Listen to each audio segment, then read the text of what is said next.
We are live. Welcome to my stream today for the Newcastle versus Strasbourg game on South Wales Magpie YouTube channel. Just getting set up now to make sure we are all good to go. So I think we've got everything that we need. So just there we go, chat box there. I'm currently doing it on one screen today, so rather than two, so I can get a better mic on for you today. So hopefully you'll feel the difference in the stream today compared to the last couple of days.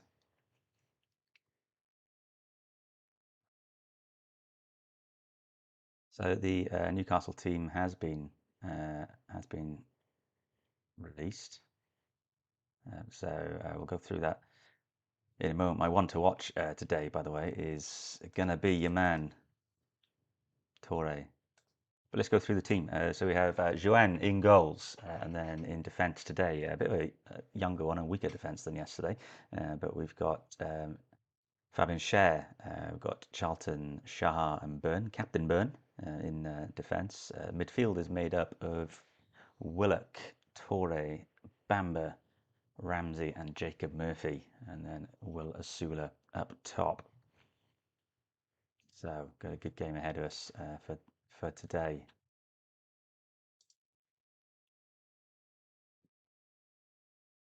Just resizing some windows here so that I can actually see what I'm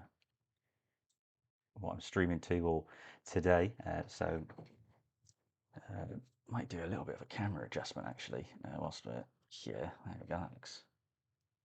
That looks good, isn't it? Should we do that?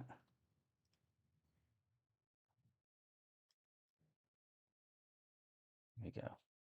Let's use that angle for today. Nice. So we are, I think, allegedly in our away shirt today. I'm not 100% sure on that. I haven't seen the warm up yet. It looks like we are though from the away shirts. So we'll see now. Thank you for everyone who's been with me through pre-season as well. By the way, we've done a load of these streams as I've sort of done my pre-season really to make sure I can do this ahead of the Premier League season. So it's taken some time, but I've pretty much got it all set up the way I want it now for the new season. So the players are just coming out of the tunnel now as well. But yeah, welcome to my channel if you haven't already been here previously.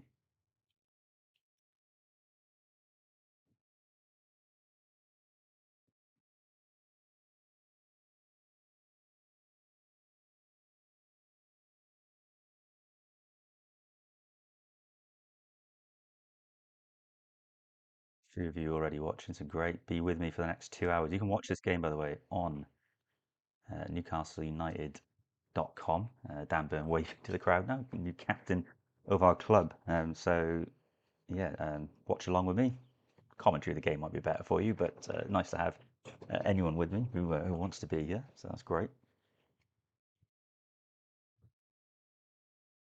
I'm trying to do that because I've moved my camera at the last minute, so I'm trying to adjust everything so that I can actually do this. Yeah, they're just going through the lineups now as the team warm up. So um, as I said, Joanne in goals, Schär and Byrne centre backs, Shahar playing right back. He needs to do better today for me. I don't think he's been very impressive in the opportunities he's been given.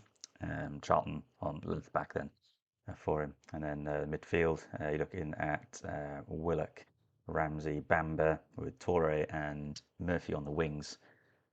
And then Asula in the middle. No Joelinton as he is out injured.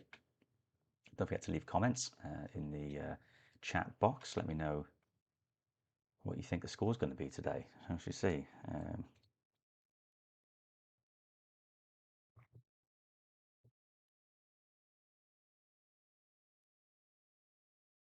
Strasbourg, I don't know enough about them to know whether they've got a strong team out or not today, so I'll assume they have.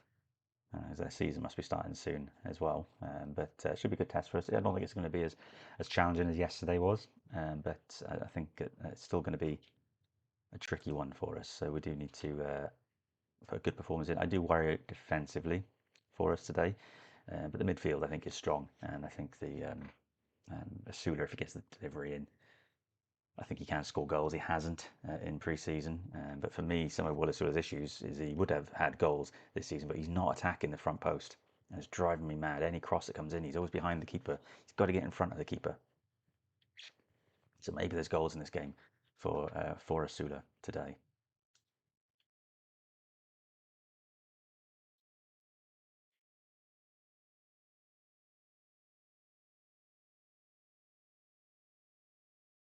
Ben Chilwell plays for him. Huh. You learn something new every day. So they are going to be kicking off in a moment.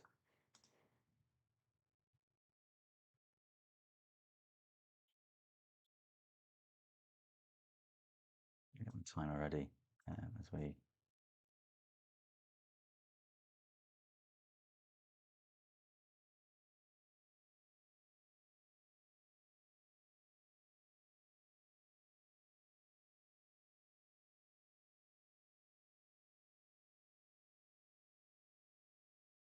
Mostly wearing all black today. Imagine a cheesier manager look if they wore like all black but then a white tie, maybe a white belt. Black and white, that would be awful, wouldn't it? That would be cringe. But yeah, thank you to everyone who's here with the stream. Joe Willock, I can't believe he's still here. Rumour he's leaving. For me, he shouldn't be with the team anymore, but here we are. Just waiting for the whistle.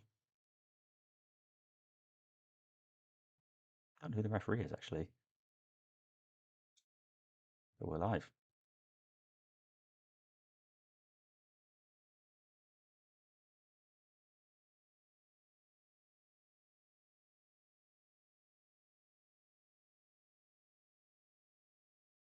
Strasbourg with the kickoff.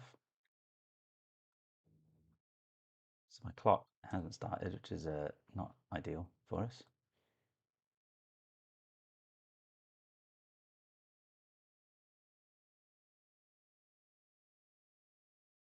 Great.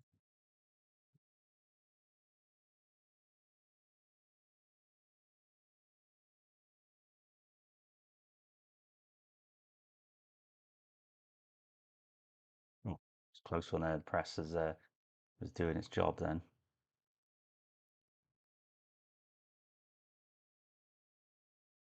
Realised why my clock isn't working as well.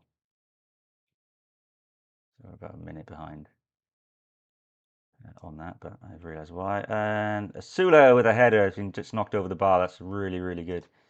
Really, really good football.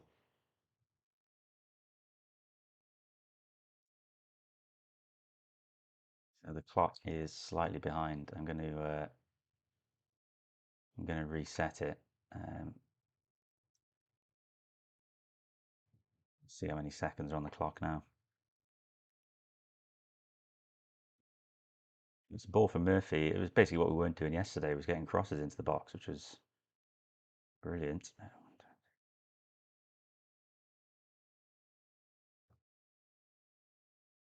Corner though goes to the back post, but doesn't actually go anywhere. And the ball has gone out. So it's a quick throw in, speeding things up. Dan Bill's first game as official club captain for Newcastle United. We're playing in our away shirt today due to Strasbourg's all white kit. There we go, match clock now working for you all. What a relief.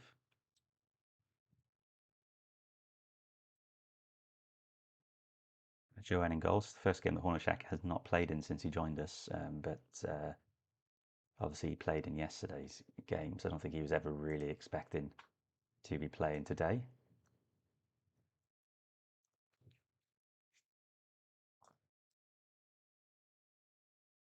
We've been a lot more direct, though, I think, than we were yesterday already. So, yeah, thank you if you are tuning in to my feed, maybe for the first time. So, like I said, brand new channel. We're only going for a few months on this, dedicated to Newcastle United. the idea on this whole feed was that I got a bit bored of and annoyed by every person online is just like they're just engagement farming. They're just full of rage for the sake of trying to get follows and trying to make money off that one day and such. And for me, just that's just not how I like want my football content to be. I want to be a bit more level-headed, a bit more reasonable. So that's what this feed is. So you're never going to get the rage baiting from me at all. Strasbourg attack, good block from Dan Burn, something that no one did yesterday when Leverkusen had a shot from a similar position. Ball has been floated over and it's been well collected by Ewan Zhao.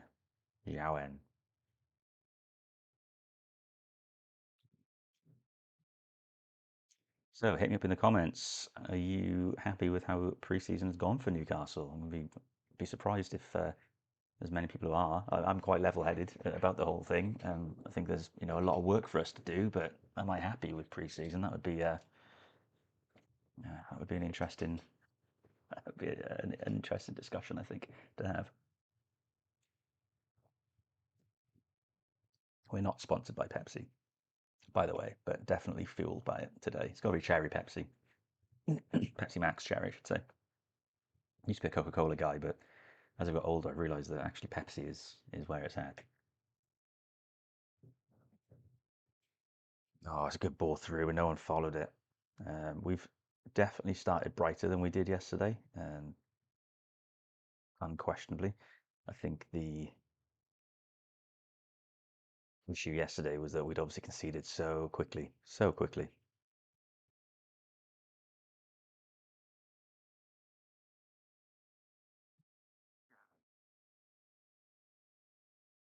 So I put my one to watch today, as you can see on the screen there, as Torre, because I just think he's such an exciting player for us. I can't wait to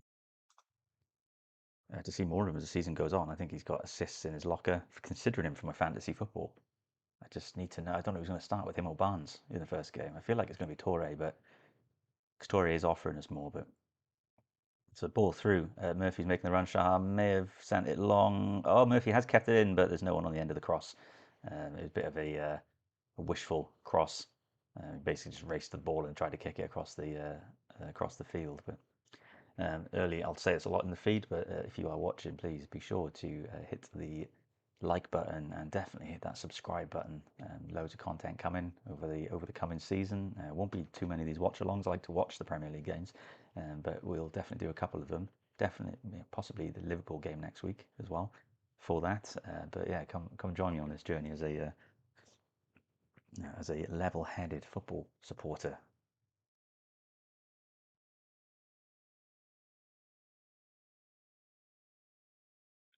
It's gonna be interesting today as well, watching Bamba, I think. Because I've been all his games he's played, I've been doing live streams. I haven't been able to watch him too closely. So I've been talking all the time, looking at the camera, things like that. But nothing he's done has really jumped out at me yet. So I'm looking on him today really to show me something, get me excited about him.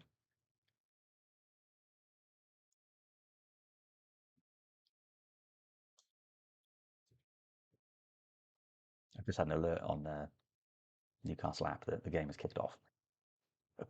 About 7 minutes too late.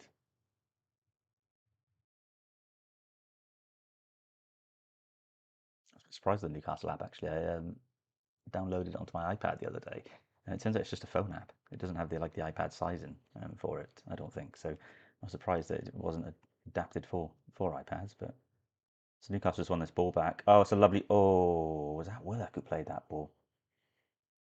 Was it Willock? I couldn't see who it was. It might have been Bamba. There was a lovely attempt to play the ball, cut it right through the lines. Bit of a curl on it. It reminded me almost the opposite when Willock did that one for Isaac against Spurs. But Sula has just gone down. He's back on his feet though. I was a bit worried then because we don't have anyone on the bench. Sean Neve, I suppose.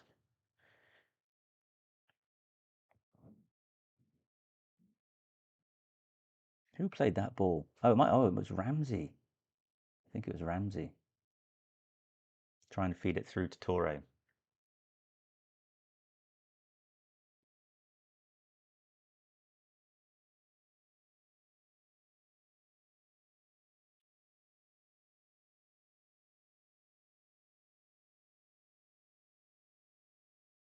So I'm just quite because the commentator's saying that we've completed the signing of Dedic, which, as far as I'm aware, unless I've missed something whilst I've been on here, I don't think the club have confirmed that at all. So I don't know if the commentator's going off the rumours online, but as far as I'm aware, it's still waiting on a medical for it. But if you've got access to Twitter right now, have a look for me, please. Let me know if anything's changed with that. I wasn't aware that we'd complete the signing, even though it appears to be a formality now. So Murphy's been fed in. I can tell. Oh, not Murphy's. Willock. Willock puts a ball in, but Torre was attacking the 6-yard box there. Dylan Boyle 5292 says, "Where could I watch the game? Do I have to pay 5p?" For anything like yesterday's game, 5p should be getting paid to you to watch it. But you can watch it on NewcastleUnited.com. I don't think the game's televised anyway. People can correct me if I'm wrong, but yeah, it's on NewcastleUnited.com. It will come with a cost. I think it's just a match fee, which I'm not sure what they were charging, about £3 or 3.50 or something like that. I gotta be honest, so far, I mean, yesterday we started well as well in the first half and it fell apart, but we've started really bright in this first 10 minutes. This has been a lot better than yesterday's game. So already we're showing attacking prowess. I gotta be honest, it's just a lack of a number 9 who can put the ball in the net, and Wissa. For me, I think Wissa should be playing a 9, but he's been playing in the 10 the last 2 games. But if Wissa was playing right now, I'd have a lot more faith. Asula probably will score today, but for me, he's just not. He's not the answer for us up front.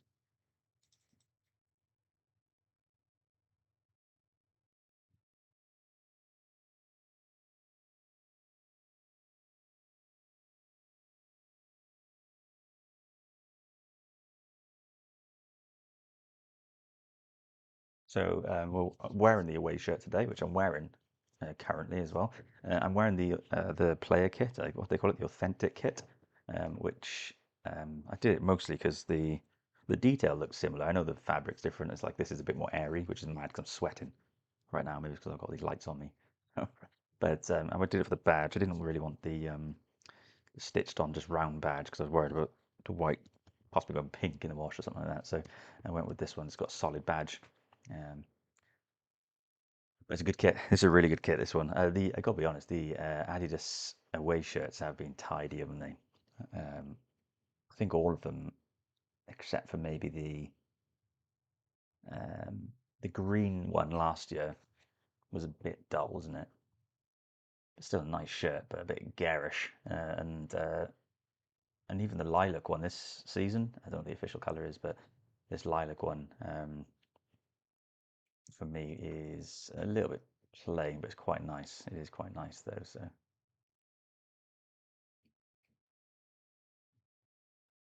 reception says, "I don't want to pay for a friendly, so I'm going to listen to your stream. Keep the commentary up. Pressure on. I'll try and reduce the. I'll try and not do the quiet scenes then."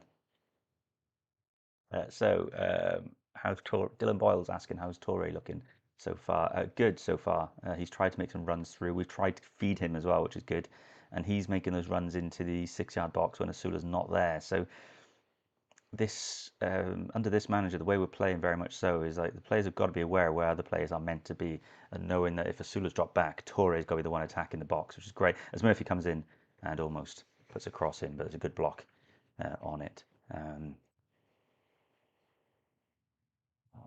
Reception says, "Your thoughts on the crest change?" I got to be honest, I would have rather we did something in this the round.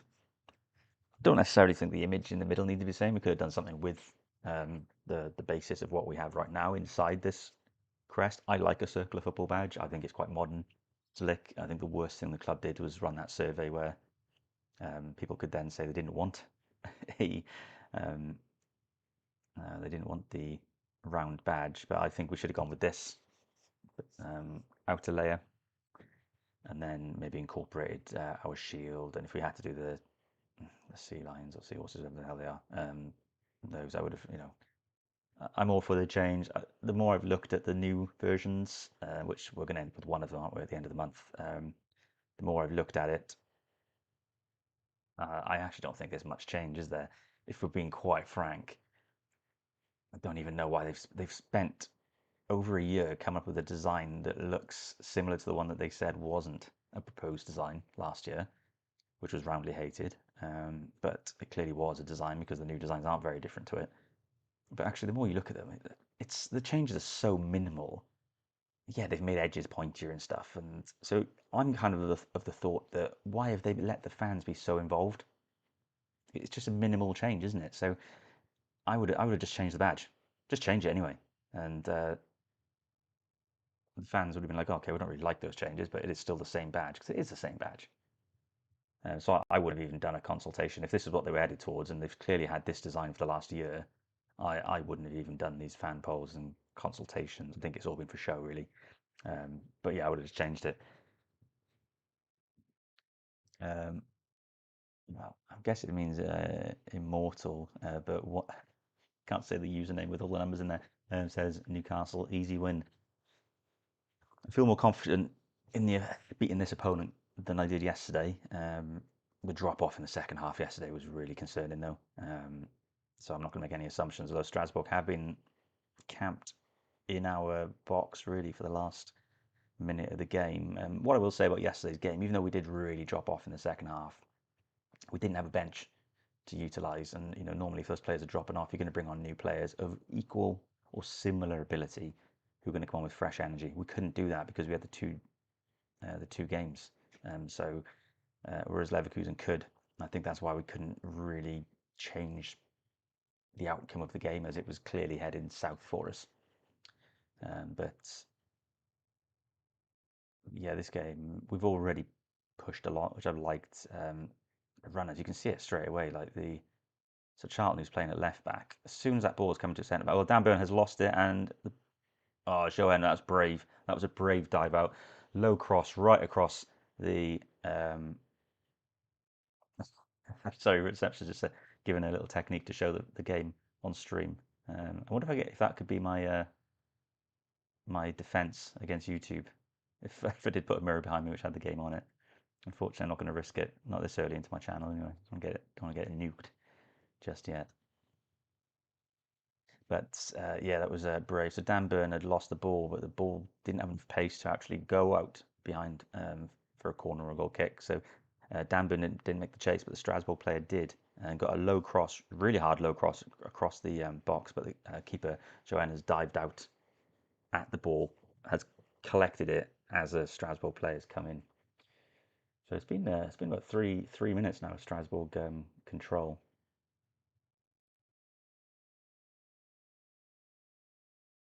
Inception, how have you been feeling about pre-season performances? Not so much about the what's going on with transfers and stuff, but how are you feeling about the way we've been playing? Have you watched any of the games at all? Have you just been seeing highlights? Master Quest MK8994 says hope Bamba plays a good game. Can't think of who best to start against Liverpool. Yeah, I'm very much with you on that one.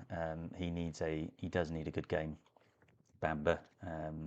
But he's looking like he's got space in this game, which he hasn't had previously. So like he's just on the ball now actually, and a nice quick pass out to Charlton, who I guess is playing number 35. Torre on the ball now, my one to watch. Look at that. He's been pulled back then. He's just not afraid, is he, to try and take a ball past the player. He's going to earn us free kicks, which is good because we've obviously lost Gordon and Bruno, who are really good at winning free kicks for us. The issue we're going to have, though, is Torres' free kicks he's going to win us are going to be outside the box, out towards the wings. And, you know, who's going to take our free kicks? Who's going to put good delivery on him? Murphy's walking over to take this one, but, there's talk that Murphy's off to Everton or somewhere. So we haven't really got anyone else who can put a lovely cross in. Receptions there, seen highlights. Yeah, I'm a little worried for this season, but I guess we'll see. I like the new manager. Yeah, so do I. I think I really like Jaissle. I like what I've seen of how his teams play as well, so I'm excited for it. So we're going up for the free kick. Murphy's coming in. He has delivered it. It's too high. Keeper punches it though. Ooh. So the keeper's gone out and punched it, but rather than punching it forward, he's actually punched it up into the air. And you could see everyone kind of just stop and look up and watch where the ball's going to come down. It almost felt like it was going to come down behind him and bounce into the net. It hasn't, though. It's bounced over. It's gone over the bar. So it is a corner now on the side that Murphy was already down there. So I'm assuming Murphy's going to take this. I'm just waiting to see.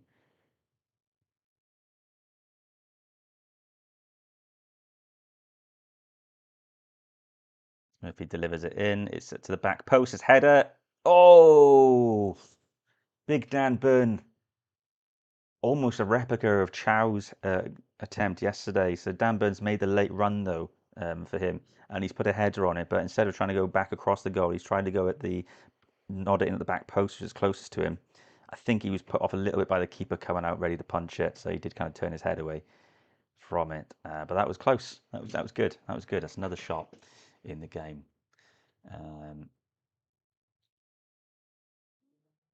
got Oscar Seeker for 45.70 says, anyone got any links? Yeah, newcastleunited.com. Find it on there. MasterQuest MK8994 says, Miley Stir Bamper is our future three. Don't think Big Joe is dynamic enough. No. I think Big Joe really is going to have to rethink his rethink the way he plays again. I I know people say he can't play in the six. Maybe his passing's not good enough for the distribution, but I almost think that that might be better for him now. If he's struggling with his legs and all that, he can't be making the game. Newcastle picked the ball up on the edge of the box. Torre's got it. We've just won it back on the high press. Torre's just done too much with it. Although we've still got it. Jacob Ramsey. Jacob Ramsey's running into the box. He's going through everyone. Bamba's held it up. That's good. Newcastle putting pressure on this. Lovely. Shahar. Oh, good block on it. Shahar tried to play it across the 6-yard box for a tap in.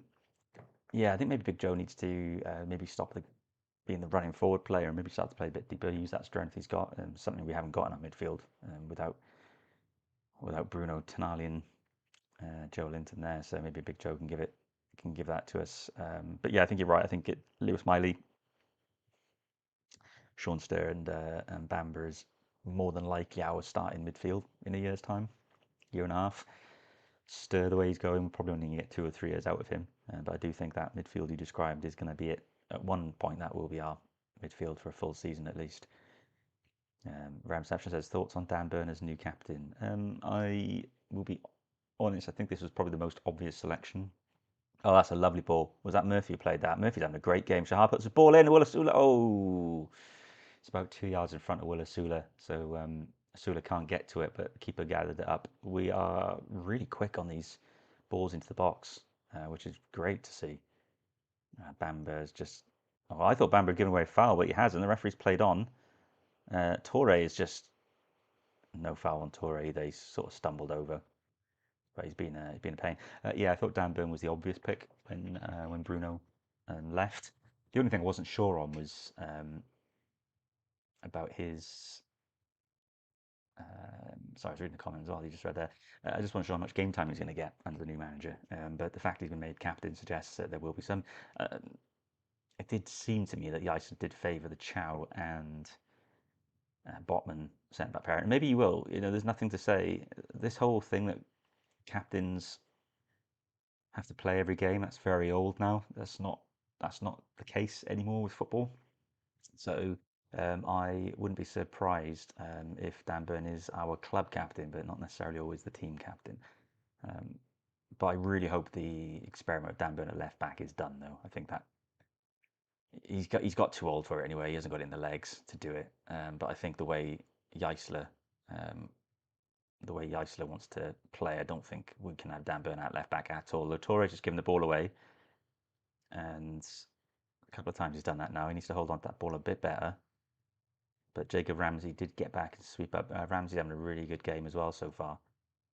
I'm trying to... I haven't really paid proper attention to where everyone's playing. I think Willock must be playing in the 10. I knew it was going to be between him and Ramsey. As... Oh no, Willock's out on the left right now. I don't know who's where. This is the thing with the new formation. You're trying to work out where players are and stuff. Because you obviously get used to knowing where they're going to be, right? when he's familiar with the team. But we're playing just different football right now. It's great. We'd definitely like to have the two centre backs though, and then the full backs push up. I guess hoping to give us overloads in the wings and the middle of the park. But the issue you have is that we're very isolated on breakaway goals. That's what happened against Everton. Reception says you've got a good voice for commentary. I hope your channel does well. Thank you very much. Appreciate that.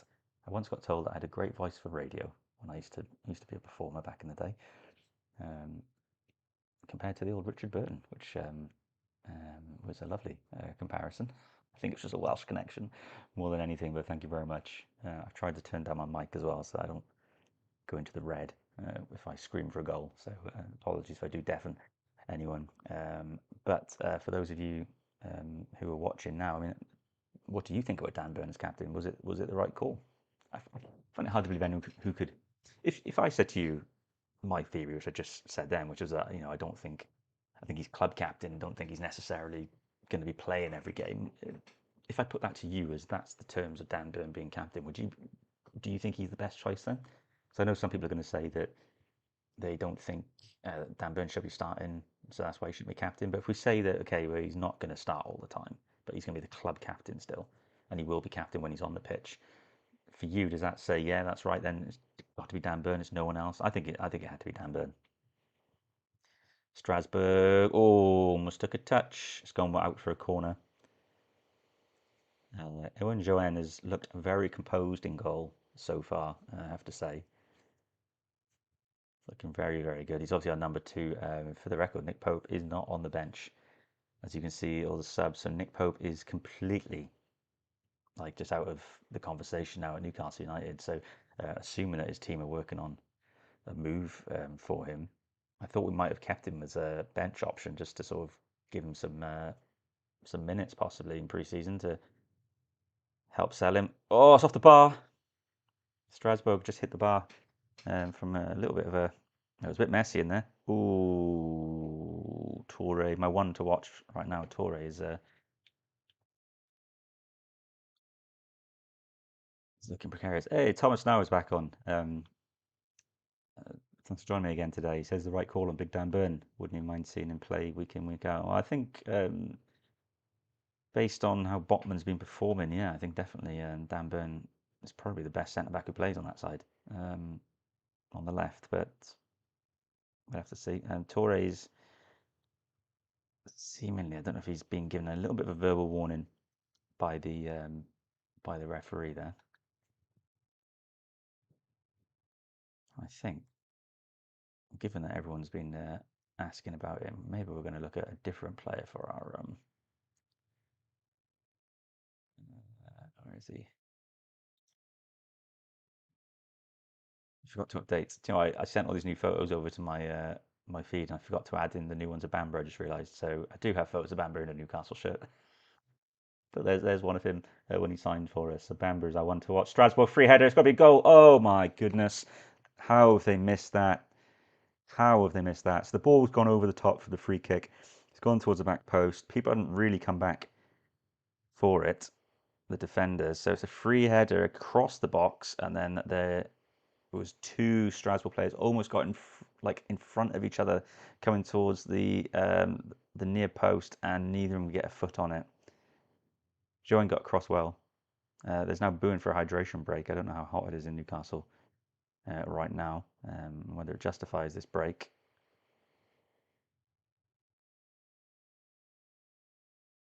I'm not a fan of the hydration break personally. Players drink throughout the games all the time. If you go to football games, you'll see they have the bottles on the side of the pitch, on the side they're playing on half the time. Whenever there's a break in play, they go get a drink anyway. So you don't need hydration breaks. You don't need forced drinks. You know, the goalkeepers, for example, now have gone back to this hydration break. The goalkeepers have got a drink bottle right next to the net of their goal. So this is a tactical break. It's a tactical break. Let's just call it what it is. It drives me mad.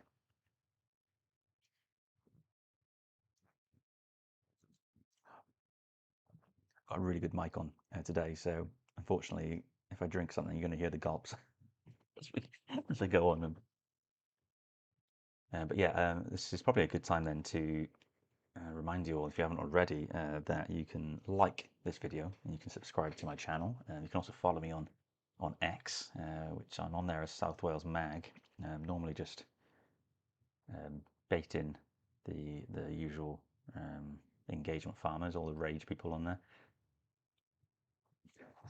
Reception. Do you know what? That's so. Reception, for those who can't see the comments, has just pointed out that I quote unquote said, "You don't need hydration breaks," just as I then took a sip of Pepsi. Good timing, yeah, definitely. Maybe it was like maybe they've just subconsciously done this to me now. I always believe that between the 23rd and 28th minute of a football game, I need to have a drink. Love that. That's funny. Maybe we do need hydration breaks. Clearly, I need one just for the sweat. I'm breaking from these lights on me. So I record all this at my office desk, right? So I'm in the lounge. I put the cover up behind me. Um, the downside of it is that it's so bloody hot right now that I haven't got any windows open in the house, and I am roasting, sweating away, and it gets a bit darker because I have to put that behind me, that screen. So one day, yeah, who knows? Maybe this channel will get successful, and I can put a proper studio um, background on for me, so I don't need to block my bright lights. So here we go. We're back after the hydration break. Oh, keeper swept it well there. Ball was knocked long through the Torre. Charlton's done really well with that today. They're trying to feed Torre, and they've tried that a couple of times. There is someone coming on. Strasbourg player gone down. Don't care. So having a look at our feed. Yeah, thank you. Look at that. So we've had a whole new load of subscribers throughout the start of this video. So thank you very much for those of you um, who have subscribed, and I've got video content on the channel as well. Obviously, I did do a unpacking of the new third shirt yesterday. No talking in that one really. I just opened it up and let you see it getting unwrapped. But got a few opinion pieces on the feed on the channel. Have a look through. It's all new. This is amateur. I do this in my free time. I work in a very busy job. I've got 2 kids, so all this is done in the background. I'm amazed I've got all this stuff to look as good as I have on the feed, given my lack of time. But that's because of a patient wife, I think, who's let me do it. But yeah, I'm looking forward to this journey with this. I'm going to do some stuff on this channel that hopefully going to be fun for myself and those engaging, but also stuff that may work, stuff that may not work. I'm thinking about getting the fantasy football weekly stream on, so you can watch and laugh at me as it all goes wrong. I'm stressing already. Like, I've seen so much advice on the fantasy football for this season that I'm now like, you only freeze because you have like so much to think about and consider that you don't do anything. And I'm just like frozen in time.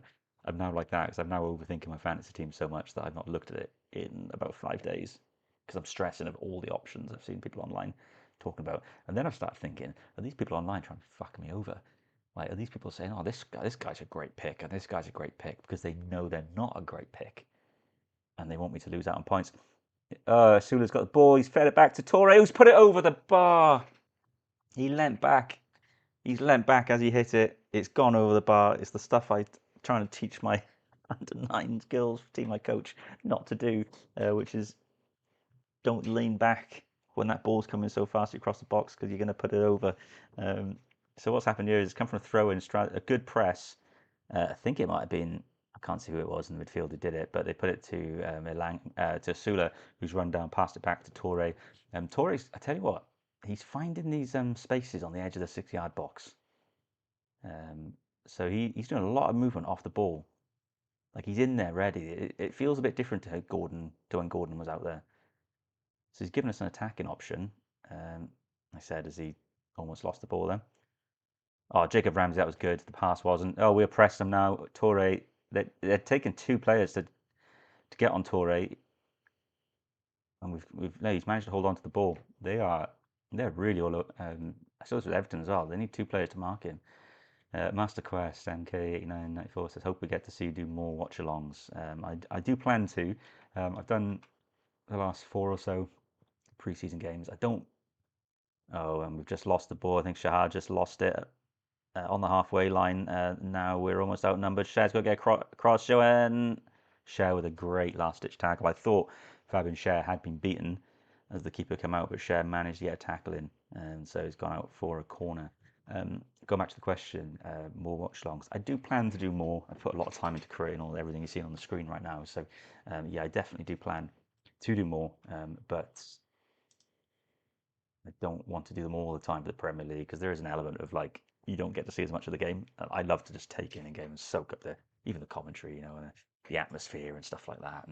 And so I might do the Liverpool game next week 'cause it's the first one, but I won't be doing them all the time throughout the season. It's not in the league games anyway.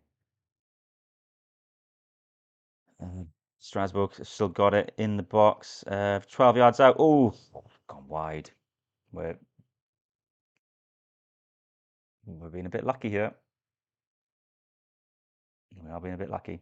Back to the comments. Reception says, "Is that an Avengers tattoo?" Yes, it is. Right there. So I've got a few. So I haven't had it as a sleeve yet, but everything on this arm is very much like my interests and stuff. So first ever tattoo I got was a Superman one up there. I was like 18. I always said in physics class, the boys at the back of the class saying like, "Oh, what would your first tattoo be?" And I said, "Oh, I think it'd be this." And I was drawing the Superman crest in black. And one moment there was Joe Willock breaks free, shot from distance. Keeper has just punched it away. So yeah, I had the Superman one for ages, and then I got a phrase from Lost TV show on me, which is "Live together, die alone." That's down there. And then about I think last year, I got a load more on here. So I went for like what my interests on here. So yeah, I got Avengers. I've always wanted.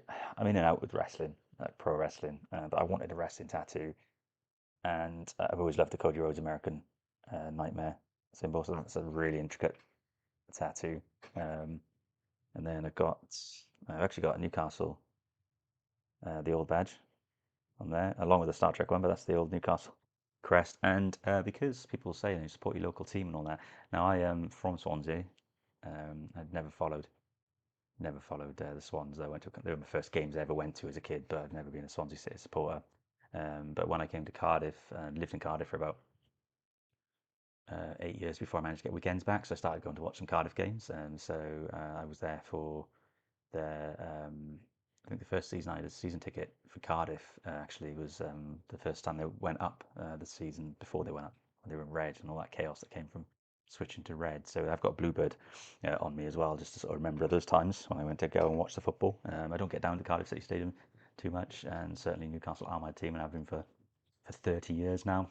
But it is good to have a local team who can get down and watch as well on occasion. And actually, it's afforded me the chance to watch Newcastle a few times at Cardiff City Stadium. I'll never forget. Do you know? I remember this. It was the first time we were down. When was it? 2009, 2010. We were in the Championship. We played Cardiff at Cardiff City Stadium, and I was sitting with the Cardiff City supporters. Just bought a ticket for that game. I was there with my ex-wife at the time, and I had a Newcastle shirt on underneath, and I was young enough and stupid enough to not know that I shouldn't risk the colours getting seen, so I didn't take the jumper off in the end. But I was just like in the second or third row, and Colaccini I think scored a header. I think the game ended 1-0 as Newcastle just attacked. Jacob Murphy puts it across. It's a great shot by Joe Willock, followed up. But I didn't see who got the follow-up shot, but it was good football. Yeah, so we were watching that, and I think Colaccini scored a header, and then all the Newcastle players ran down to right where I was sitting. I was, like I said, I was only a few rows back, and it was everything it took for me to not be like, yes, fucking come on, boys. It was hard. It was hard. I just remember my ex-wife's hand going on my leg and squeezing my leg to be like, don't you fucking dare. So, yeah, we'd probably got kicked out if they'd known I was a Newcastle supporter in that end. Obviously seen Newcastle played on there a few times since then. Had the Championship season, a couple of seasons in the Premier League as well, but I don't get down to Cardiff City Stadium much anymore. So sorry, I've missed a load of comments on here. So Cody skull tattoo, that's right, yeah. Reception says your wife a Newcastle fan. She doesn't really like football too much, but she does follow Newcastle for me. Ball across, it's a goal! Will Asula, I said today was the day to score a goal. Jacob Murphy, great low delivery from the right wing. It's come straight across. Will Asula's made that run in, and it is a tap in. And he did what Toure didn't do, which is that he kept the ball down. It is 1-0 to Newcastle, and already they've shown footage of Jaissle looking at the footage of the goal. But that was a well-worked goal. Will Asula finally, might even be his first goal, is it, in pre-season it. But just watching it now, as it comes from Fabian Schär, goes out to Shahar, who passes it down the line to Jacob Ramsey, who does a first-time low cross, and yeah, Will Asula comes in and just buries it in the net. Strasbourg player tries to get in front, slides in front of Asula, but can't get a foot to the ball. It's a good finish. And as we saw with Torre, it was a similar situation where he skied it. It is actually a hard finish. It was as easy as they look. But yeah, it was 1-0, and even though we've ridden our luck a little bit, in some parts, I would say that that is very much a deserved goal. So 1-0 to Newcastle.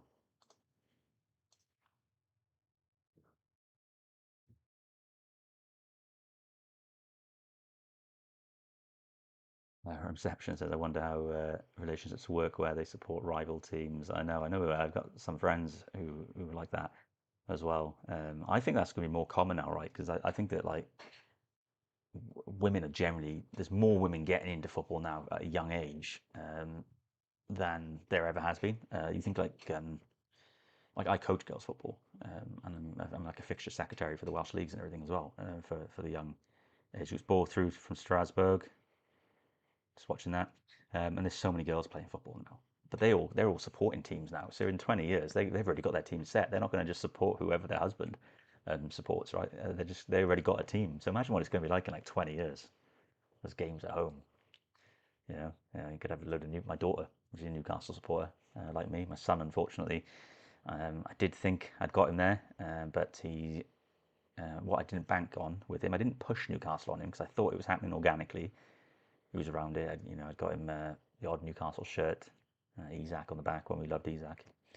Um, but what I didn't bank on was the playground in school and just how many Man United supporting kids were in there because their parents who watched them through all the Fergie years are all having kids now, and all the kids are 8 or 10, and they're just creating the next wave of Man United supporters. And so what I didn't bank on was that my son, that they'd get into his head. And so my son, bless him, 10 years old, he's Man United now, and I don't think I'm going to be able to turn him. He just trash talks me now. It's so sad because he was there cheering along with me when we won the Carabao Cup.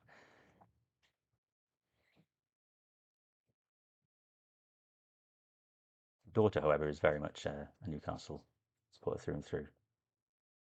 And my wife has actually just walked in the room as well, so she won't pop on the stream. But we were just discussing whether or not you're a Newcastle United supporter.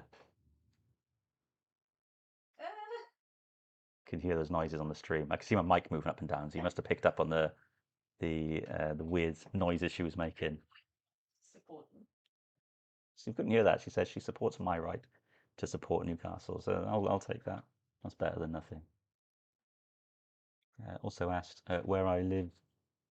Where do I live now? I'm still in South Wales, so still local to Cardiff City Stadium. But I did go down there actually for pre-season, 2 pre-season games. Most recently against Roma when they battered Roma.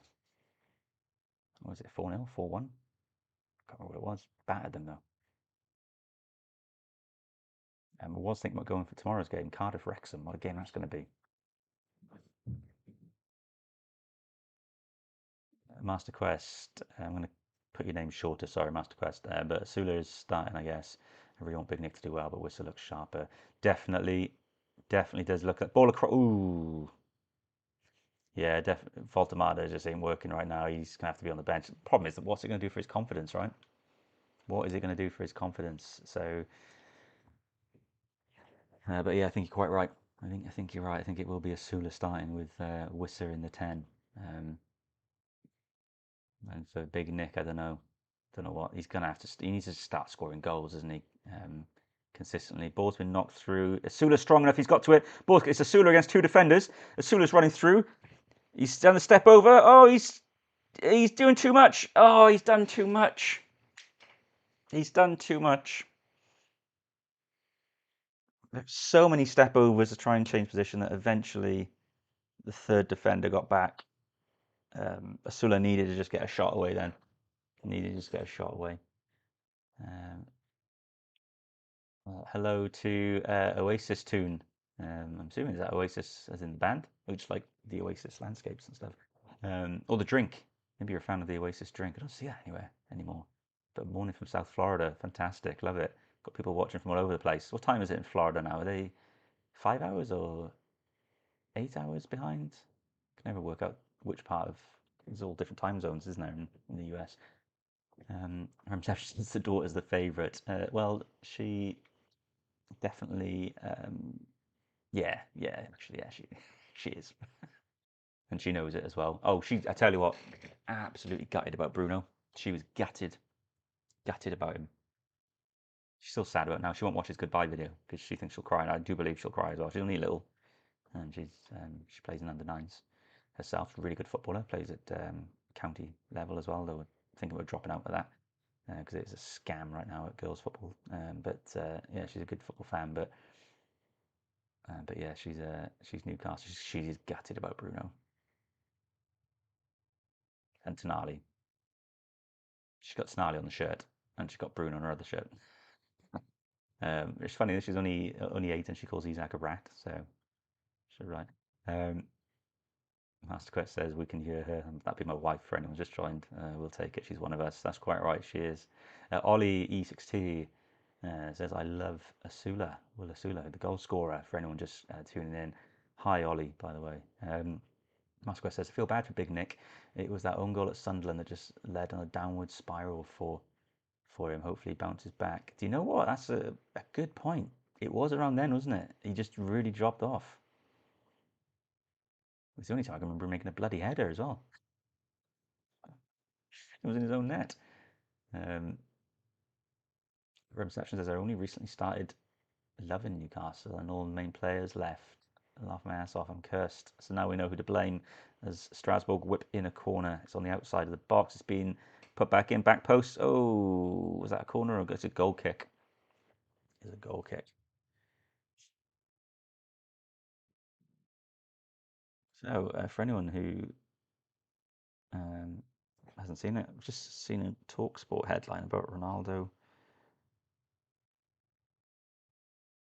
who said he expects the new campaign to be his last. Cristiano Ronaldo has lifted the lid on his retirement plans. He said, this will probably be my last year in football. There you go. Cristiano Ronaldo plans to retire at the end of this season, which just started, I think, yesterday for Al Nazir. Old Ange in charge now. 5 hours behind, says Oasis too, so nearly midday.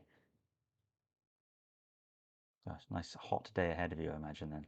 Tell you what, I could do some of that aircon American buildings are famous for. Nice ball through. This has worked really well for us. These long balls through. Willocks. Oh, just first time strike. Come on. Sula, number 10. Do you know what, I looked at him. I was trying to work out who it was for a minute because I saw the 10. I was like, wait a minute. That's not Gordon. Looked a little bit different. And forgot for a moment that Sula's moved to the 10. As for reception, curious, what made you choose Newcastle as your team? Where are you from? Are you from the UK, or have you picked them from country abroad? Or Ollie, the goal was scored by Willis Sula not too long ago, actually. Might have only just missed it. Less than 10 minutes ago, I think. But we're on a corner now. Jacob Murphy. It's probably going to be the last attempt of the 2 minutes of injury time. Whipped in. Oh, Torre! Blocked.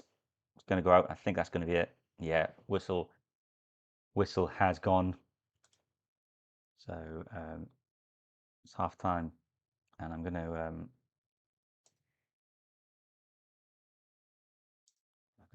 try and get all my camera graphics sorted out. There we go, half time, and then we can talk properly. Yeah, half time. It's 1-0 to Newcastle. I'll tell you what, this will be much easier if I didn't have to do all the tech side of it as well. But yeah, Newcastle 1, Strasbourg 0. So at half time, Newcastle winning, which might be the first time I'm trying to think of all our games. Uh, this is the first time in all of pre-season, apart from that behind closed doors game, I think this is the first time that we've been winning at half time. Please correct me if I'm wrong. I'm thinking on the spot whilst I'm talking and having lights blinding me from healthy lights and everything. But yeah, please correct me if I'm wrong on that. But I think this is the first time we've been up at half time. But so, yeah, someone correct me on that. So as we um, so I'll hit the comments in a minute. It just occurred to me after that request about who scored. I really didn't really put I didn't put a goal on the screen for it. So I'm just going to add that next to Asula's name for when we come back after. There we go, brilliant.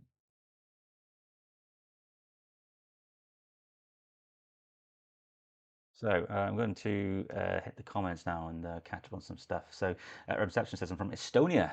Okay, so wow, quite far out then. So you see the rest of your comments saying, been watching the Premier League for a few years. Harry Kane drew me in from the 2018 World Cup. Was that the one where he got the Golden Boot, or did he get the Golden Boot at the 2022 World Cup? Ah, it must have been the 2018, was it? We got knocked out too early in the 2022 one. So I've been a Spurs fan mostly, but recently started liking Newcastle for a lot for some reason.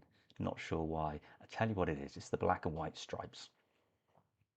When I was a kid, I just found I found as a kid the black and white stripes to be just like mesmerizing. And the club, the passion of the fans, the little bit of a chip on the shoulder that Newcastle has, just because it's up north and it's often forgotten about when all the money distribution around the country. And I think as a Welsh person, even as a kid, maybe I didn't pick up so much then, but as I got older, I kind of saw the similarities with being in Wales to being up north. We're often forgotten about by our local governments and sorry, by the big government and not getting much money into our local governments and such. So yeah, I can see why you followed this. You won't have any regrets. Spurs are, I think the common phrase you see online now is wet wipes.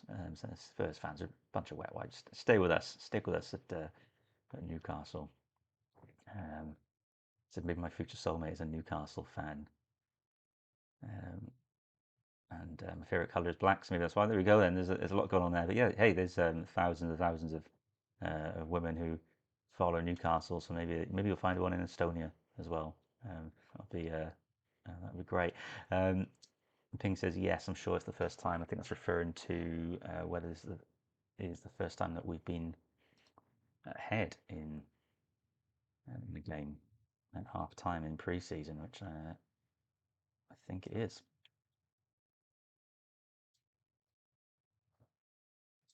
So, as we are talking away, I don't know how many I've had to do some changes to use this microphone. It's a much better microphone I'm using today. I normally have a headset on. I hope the sound's all right for you. I'm using my proper one, but I've not been able to test it. But I've had to basically drop onto one screen rather than my two as a result. And the screen I'm having to use is my small one. So I'm trying to do stuff on one screen, which might be why I have a dumbfounded. Like if you see my face like this, it's because I'm trying to do a lot of stuff on one small screen. But I can't see how many people are watching right now. But if you are watching and you haven't subscribed, I would really appreciate your subscription. I try to engage as much as I can on here. Comments, try to go through as much as I can. I love speaking to you all. Look, we're speaking to supporters from Estonia, Florida. I think that's mad. That's batshit crazy, man. And we're just here watching a friendly against Strasbourg. So, who scored the goal from Skills Dino? Who scored the goal? It was Willis Sula. Oh, reception. Sorry, I completely misread your messages. So I read Soulmate and read Wife, I think, because I was thinking of my own. So, um, well, plenty of men then. Loads of men, Newcastle United supporters. So you can definitely sort that out. Oh, whatever takes your fancy, really. It's a modern world. But my apologies. Shouldn't have assumed. That was wrong on me. Free live stream, please, from Skills Dino. That ain't going to happen with me, I'm afraid. Oasis Tunes says, my family are from Wallsend. I moved here 30 years ago at the age of 24. It's so hot today. Yeah, it's hot in the UK as well. We're not built for it here either. Which is why, like my house, the walls are so thick on my house. I'm cooking right now. This shirt is gonna have to go straight in the wash after this. Um, Sula scored reception. That's correct. They just actually replayed it as I said that as well. Um, reception says, "I naturally assume every chatter in my streams is a dude too." Yeah, I don't know why. I don't know why that is. I don't know why that is. I guess it just feels like I'm chatting to my mates on here. I'm probably just assuming I'm with blokes in the pub. It's a good goal, Murphy ball. What the only concerning thing for me with that goal is it came from all of our old players, none of our new ones.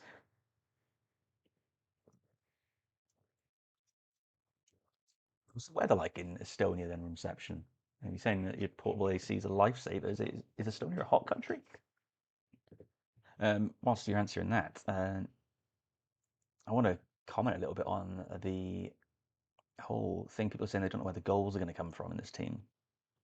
Now, the thing is, you could say that we've not been at our. I will agree with what people say that we have not been clinical in pre-season. Like we haven't been. There's no point pretending we have been. We haven't been clinical. However, what I what I do think is that we have scored goals still. So every game, every preseason game, we've scored. So it's hard to say we don't know where the goals are going to come from when we're scoring goals, right? So we, if we were in a position where we weren't being very creative and we weren't getting any goals at all, and we're going into the season with the struggles we've got with the squad and stuff, if we weren't scoring, I'd be like, yeah, this is a legit worry. We're not scoring goals. We're going to go down. We are scoring goals. So people are saying we're not playing great in preseason. We've scored in every single fucking game.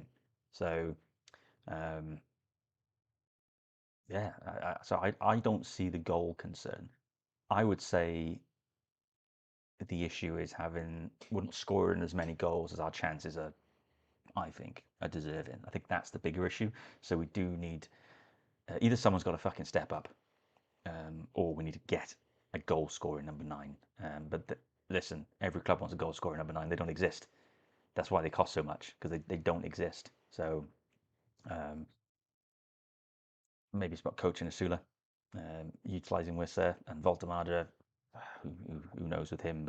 Um, but I'm not concerned about the goal situation because we are scoring goals.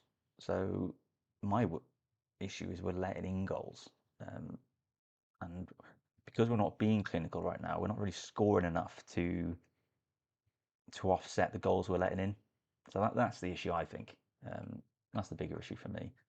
So there's been quite a few comments, so I'm going to go back to these because I think we've got a few minutes, about 5 minutes, I think, until the second half starts up again.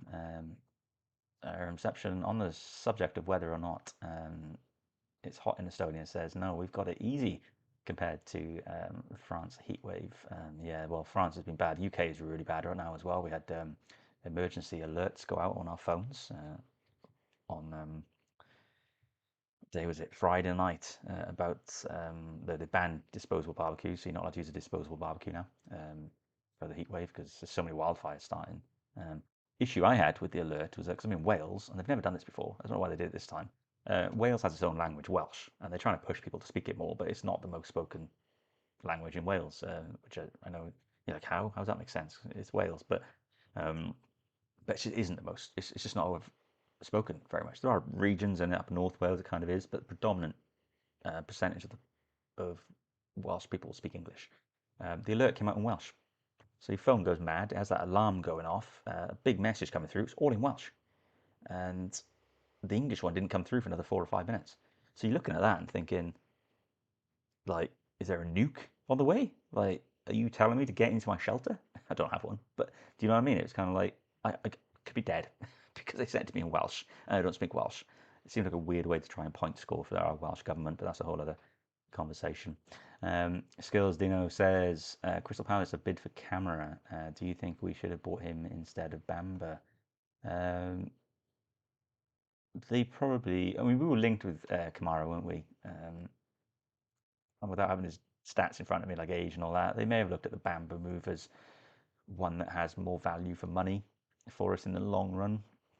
I know we were strongly linked to the camera though, but I'm kind of like, whenever I see these strong links online, I just assume it's not happening. Like I think because we've got so many scouts, right? That every player we get linked with, or that we're looking at them, yeah, we probably have looked at them because we've got dozens of scouts, and looking at them and actually wanting to put a bid in for them are two very different things, right? And even wanting to put a bid in for them is a different thing to putting a bid in for them. Do you know what I mean? There's all these layers to it. So we don't know how interested we were in Kamara. I'm interested in Bamba. There's the obvious thing of we can boost his value up, but I am interested. Like I'm excited about what I've seen of him so far, and he seems to want to be here. He's been decent today as well, actually. I've watched him a bit closer today than the other games. I like what I'm seeing with him. So, yeah, touch wood for Bamba. Who Ping asks, who would you like to see as a new sign in this window? Realistically, from players we're linked with. So um, now we've not been linked with this player because it's fans linking us with him because they want him. I think Jackson from Chelsea. I think in this team, I've thought it actually with Eddie Howe's team. I think Jackson would score a bucket load of goals in this team. He attacks the ball as well. So where Will Asula, I know he's got the tap in today, but all preseason he's not been attacking the front post. Jackson will do that. My only concern with Jackson is that Nicholas Jackson, is that he is a liability with his temperament. And I think when you've got the Newcastle crowd behind you, particularly if that Newcastle crowd feels hard done by some decisions, my concern is that they would potentially push Jackson over the line and he gets sent off. But I think Jackson's good. I've seen it in Kunku linked in the last 24 hours. I don't know if there's anything to that. My only concern with him is that is he 28 now? I wouldn't put a big bid in for him. And he didn't do it well. He was injured a lot at Chelsea, wasn't he? And players get injured at Newcastle. So if someone's got an injury record, I'm always like, don't come to Newcastle. Jesus, my whole life I've just watched us have players deal with injury troubles constantly. So I think of those two that have been linked, I think it'd be Jackson. Um, if we are going to get a striker in, I don't think we are going to get a striker. I'm going to be honest. I think that might be something for next year's budget, along with the centre back next year. I think those will be our two key positions next year, which we'll spend big on. But if a striker does come in, I think it's going to be an unknown. But I don't think we're going for a well-known name. But Jackson would be a good signing. I've seen some people talk about putting loans in on some players, and I just don't see us paying a loan fee. We haven't got the money to be splashing on loan fees, which now are quite extortionate. So yeah, I don't think we'll be. I don't know where to see us signing. Um, Palhinha obviously has been linked with us. I don't know how much is actually to that link. Not the worst signing. Not the worst signing. We do need someone who can help clean up in front of the defence. I think Palhinha could help with that. So I don't think we're going to get any sexy names of players now. Well, I don't think so anyway, but maybe I'll prove wrong. I do think though that everyone thinks we've only got one or two signings in this for the end of this window. I think there could be four or five. I think Ross Wilson's going to go for it. Um, so speaking of black and white stripes, from Inception says Newcastle colours black, white, and a bit of blue, and my country flag is blue, black, and white. Well, there we go. All these links from Inception are telling me that Newcastle's the right club for you. Why were you ever following Spurs? Forget Spurs. Stick with us now. You're a Geordie like me, an adopted Geordie. Kieran asked who scored goals scored by Willasula. I'll come back to the comments in a minute as well. I'm just getting ready for the start of the second half. The substitution being made. I don't know who's coming off. Dan Burn is coming off. I'm guessing it's Johnson coming on. Oh, it's two coming on. Pivash coming on for Fabian Schär, who has been injured. So that is an interesting back line. That's an interesting back. This is going to be very much like against Everton. Yeah, Henry Johnson and Pivash have come on. Our two centre backs are off. Crikey. That is, they did well against Everton though, so But Strasbourg have tested us. But to be fair, when they've tested us, it's been a little bit because our centre backs have been a bit slow. So maybe having the youngsters on will be better for us.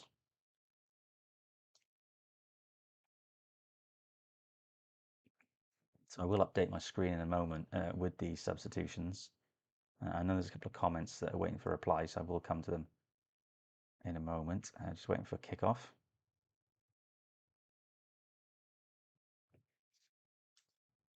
We're live. Second half has started.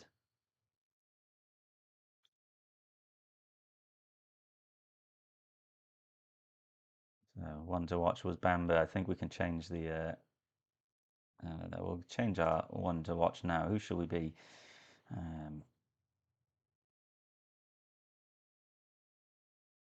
I think it's Torre again. I'm going to manifest it. I'm going to manifest it. I've seen that comment there in reception, that question. I will answer it as well. Just going to make a note on these substitutions that we've just had.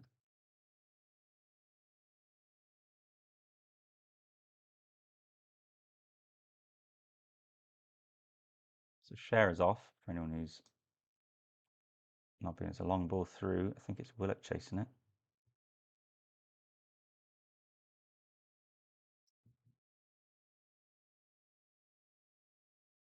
Joe Willock on the edge of the box. He's played in Jacob Murphy with a low cross, but it's been intercepted as Strasbourg clear the ball.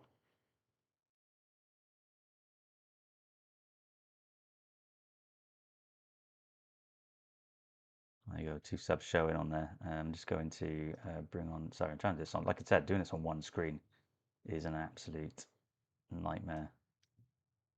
Oh, it's the through. Willock ding. I don't know why he's put it a high cross to Torre, who was on the other end of the box. He was in the same position Willock was in, so I don't know why Willock's played him in. He's just on the opposite side. So Torre's put a low cross in. It's just gone straight to a Strasbourg player.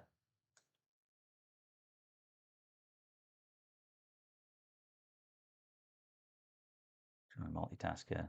It's not going very well. And Johnson as well. Transition. Cool. Brilliant. You should on the screen now see all the substitutions that have been made. So Johnson and Pivash are on for Burn and Fabian Schär. So let's go back to the comments a little bit before we get into the commentary in the game. Skills Dino asks, what are my predictions for the Liverpool game? I'm going to hold off just yet. I don't know. I'm feeling a bit more confident after watching this game. I think we'll beat them. I think we'll beat them. But my worry is if we let in an early goal from a stupid defensive error, then I think we'll lose. But I think if we get out, if we get to the first 20, 25 minutes of that game and aren't behind, I think we can beat them. I do think we can beat them. My worry is going to be how much we fuel Isak, really, because the fans are going to be on his back, and I just hope that he gets moody with that rather than sees it as inspiration to put us to the sword. But I think we can beat Liverpool. Ping says at this point, I would love if anyone would be willing to join us. Yeah, that's great. That's a fair point. Oh yeah, reception. Harry Kane being the reason. Yeah. Well, how come did you follow him to Bayern Munich then when he moved? And here's a fun question: which Premier League club do you hate the most? Ah, I'll tell you what. Actually, and it's funny because it's a club. I don't really hate other clubs. Some annoy me.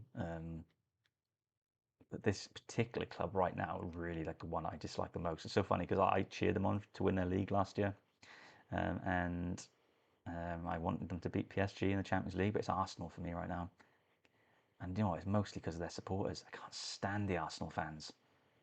I've seen someone say that the Vinicius Junior ball in from Torre. Oof, Vinicius Junior chose comfort over legacy by choosing Real Madrid over moving to Arsenal, and it was like, get over yourself, Arsenal supporters. What do you mean? What do you think? You think he'd make a legacy in football from being at Arsenal rather than being at Real Madrid? Come off it. Arsenal are not on the level of Real Madrid. Jesus Christ. And reception had by the time he moved, I'd become his first fan. Yeah, we all hate the Arsenal. Balling from Shahar again. No one at the front post. Will Asula constantly. This is like watching Voltemado when he never when he's always 6 yards away from where he needs to be, where the cross is coming in. In this one, Asula's always at the back post. Although, yeah, what's funny with coaching in pre-season, because obviously I've seen Jaissle's coaching um, footage of him coaching for his other teams, and he's a madman on the sideline. So it's funny in watching these pre-season games where he's smiley, he's a bit more calm and collected with the players. I think that goes out the window next Sunday. I think we're going to see the madman. I can't wait for it. I don't know how many people are watching the stream. I've not got it open in front of me, but if you are watching and haven't subscribed before, please hit that subscribe button and that like button. As Jacob Murphy collects the ball on the right, he's attacked the box. Is he going to put one across? He's dinked one. Just needs a header on. Oh, the head that did hit it was Strasbourg, and they put the ball out for a corner. Good for Murphy. Murphy's been really good today. I know it's going to pain people, though he's rubbing his left thigh as he's gone to take the corner. Yeah, people won't want to hear it, but Murphy's been good today. He's been very good today, actually. Yeah, please hit the subscribe button, hit the like button. I appreciate all of it.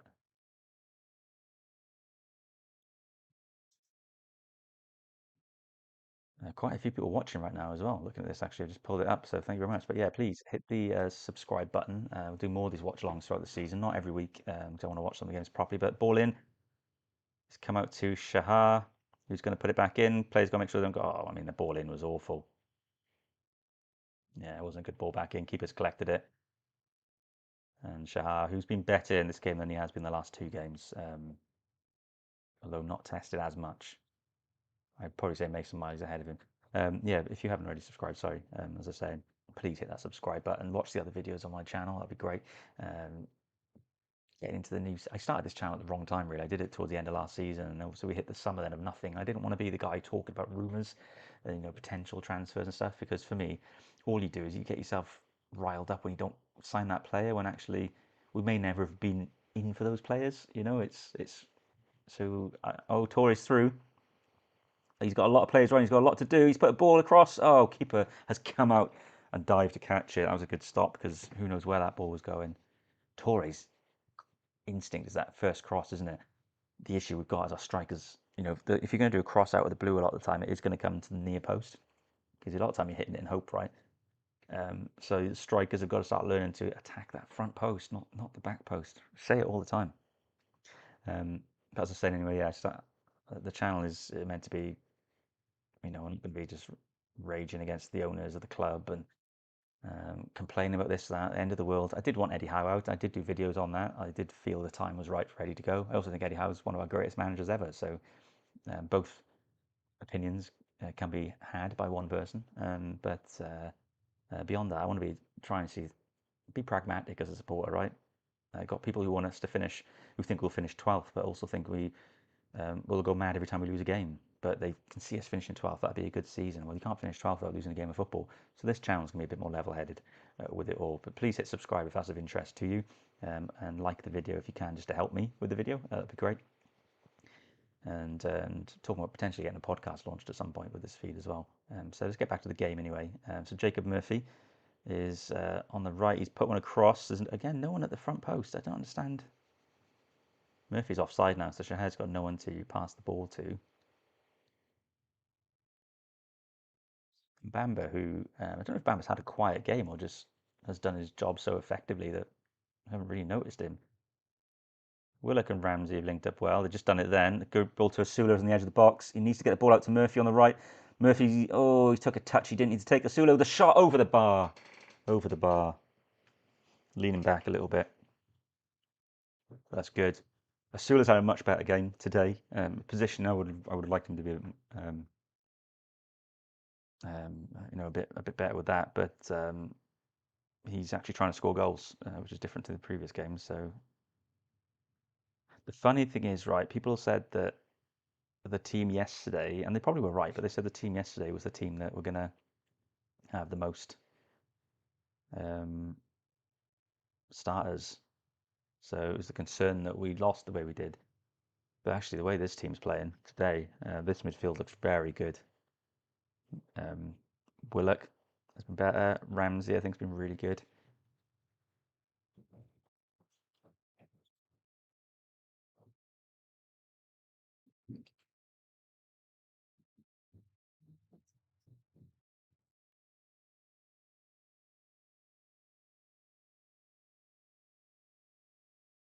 Oh, it's a free kick. It was unnecessary. Who did that? Ramsey. Just taking out a Strasbourg player on the edge of the box. My comments aren't moving right now, guys. So if I don't know if that's because I've accidentally broken it, or if maybe you're all too engrossed in listening to my dulcet tones. I'm just going to check if they're on the channel. So, oh, amazing! Thank you, guys. So I know it's not much in the grand scheme of things, but I'm only 8 subscribers away from 100, which for me is bonkers. I did say to myself, if I could end up with 100 before the season started, I'd be delighted. So if you haven't already hit subscribe, please do that for me. Help me get to my pre-season goal as I wrap up pre-season. That would be fantastic. Um, but yeah, thank you for everyone who's supporting the video and everyone who's engaging in the comments. I really appreciate it. It's ball over. It's gone wide.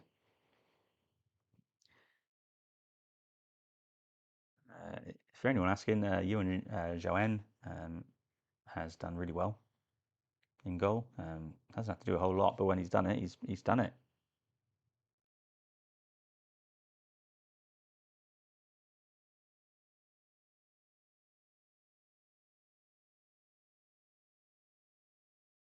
Just trying to. We've got Torres attacking. Torres through. He's put again a cross, but Sula's the wrong side of the defender. It's going to take time for them to get used to how these new wingers play, but I can already tell you where Torres' balls are going to go every time. So striker's got to do better, but Torres got that extra bit of pace where he can just, even if he's got players tight next to him, he can just break through a little bit, which is great.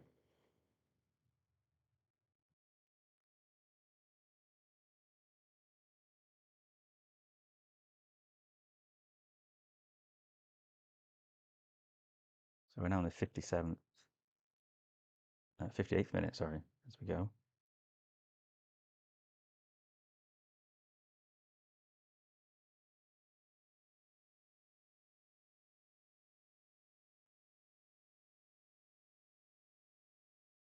Fence holding it well, as you will see from on-screen graphics. Dan Burn and Fabian Schär have gone off at half time, so we do now have a back line of Shahar, Charlton, Pivash, and Johnson. I'm going to be honest with you, and I don't mean this as a slight, and sometimes there will be little slights on them, but even in pre-season, what's this, the second time we've done a whole half with that young back line? I don't think Eddie Howe, even in pre-season, would have had these players playing all at once. Ball through. Oh, it's gone through the keeper. Sula. Oof. There's goals in this game for Sula. He's just got to get in the right place for him.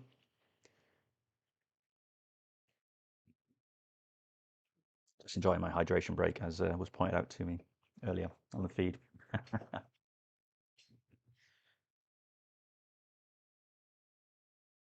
In the comments, guys, what would be really interesting for me as well is what kind of content would you like from a Newcastle dedicated feed? A ball's through to Asula. It's a what the fuck?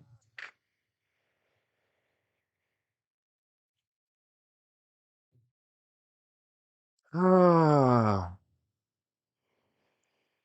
So I think it was Torre. I'm going to see Torre pokes the ball through to Asula. Asula is through, pretty much one-on-one.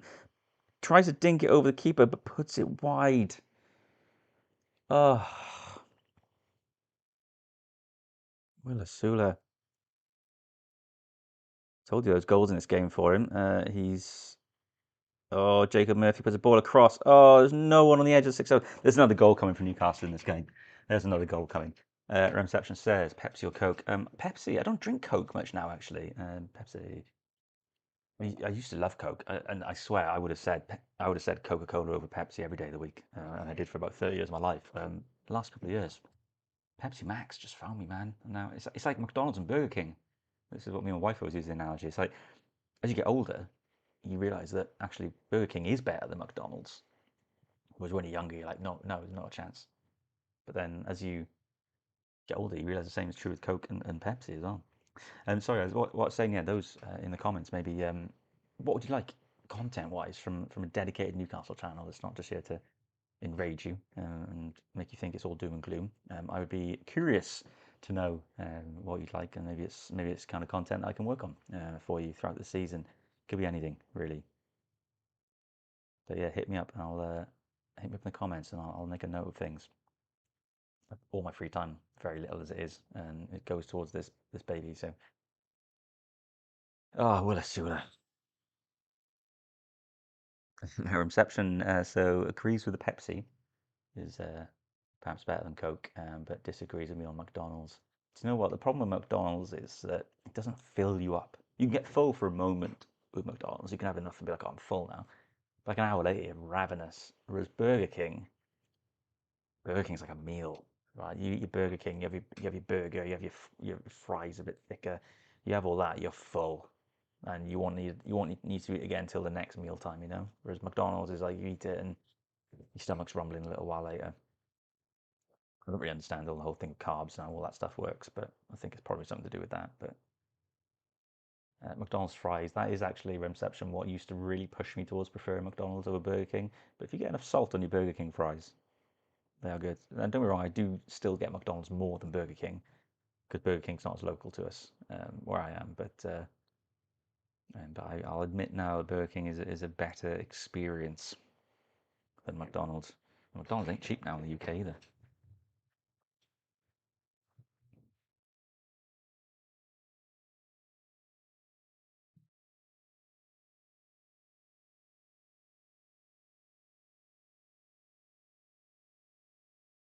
Oh, well, Asula should have scored, shouldn't he?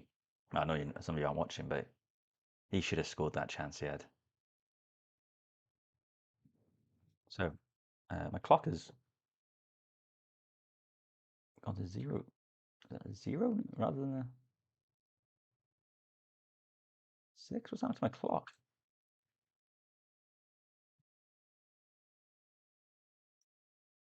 What's happened to my clock? Everyone else seeing my clock on 2 2 minutes rather than 62 minutes. What's going on with that? It's my first time using the clock, so scripts. Have a look at my. What's happened to my? Ah, right. It's because it's meant to be on the hour. I see. I know why it's done that. It's because it's doing the hours and minutes. Ah, an interesting bug that is. Yeah, so it's got to basically 60 minutes and then it's reset to. So I wonder how I account for that then. So Strasbourg about to make a load of subs whilst I tried to work out how to fix this issue with my clock. That's an interesting conundrum with the clock. I hadn't really considered that. I thought it would just keep counting the minutes higher and higher. So Strasbourg on the attack right now.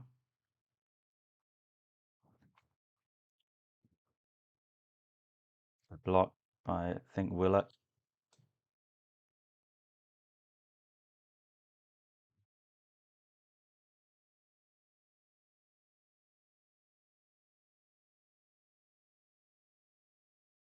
Weird. Sorry, I'm trying to.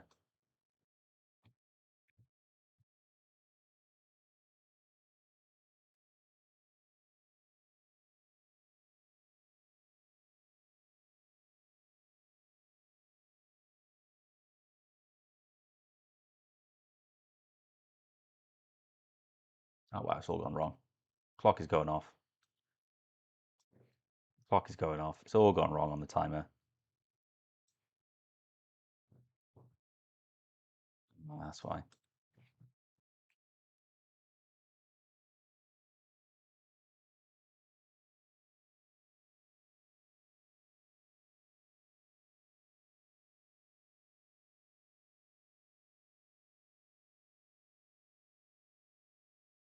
So ignore the clock on the in the corner. It has what's basically happened is that it hit an hour, and where an hour would come up instead of like 60 minutes, 61 minutes, it's reset at the hour mark. So I'll have to work out how to fix that for the next stream. I thought I'd found my solution with the games, but I will. I'm about to go. We'll just have the hour show up for now. Just keep you all up to date with where we're at.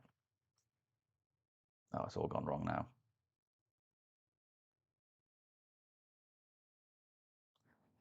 Who even knows what's going on with it now?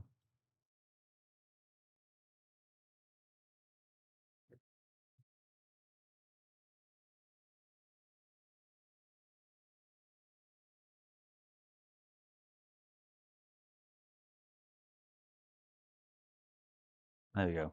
So you're on a timer, but you have like it on 65 minutes now rather than. So it is actually it's the 66th minute, um, but it's going to show up as an hour, and we'll deal with that for the next stream. I knew it was going too well with the difficulties.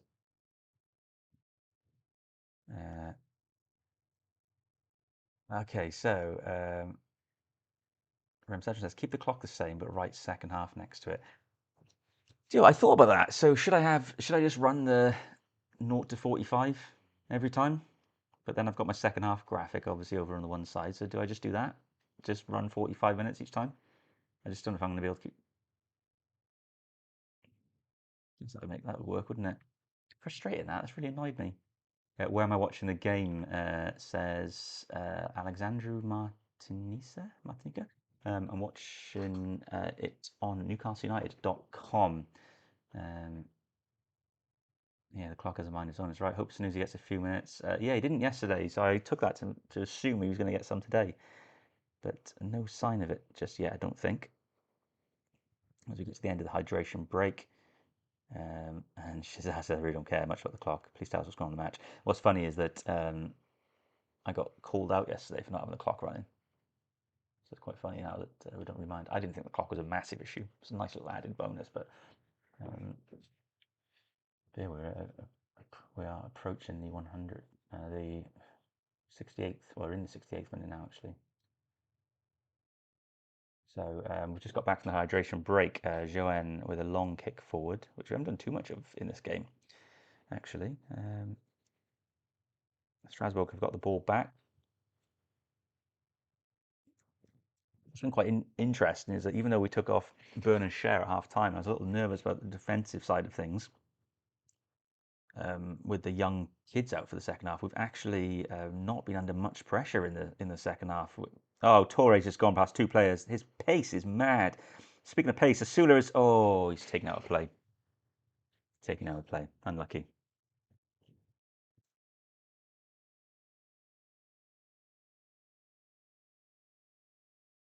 There's a throw into Strasbourg, who've made 5 changes now, so we won't be doing similar. We haven't got the players to do it. You can look at the bench there. God, it wasn't 5. I think it was 7, possibly 7 changes from Strasbourg. So they've changed their whole team really for the last 22 minutes of this game.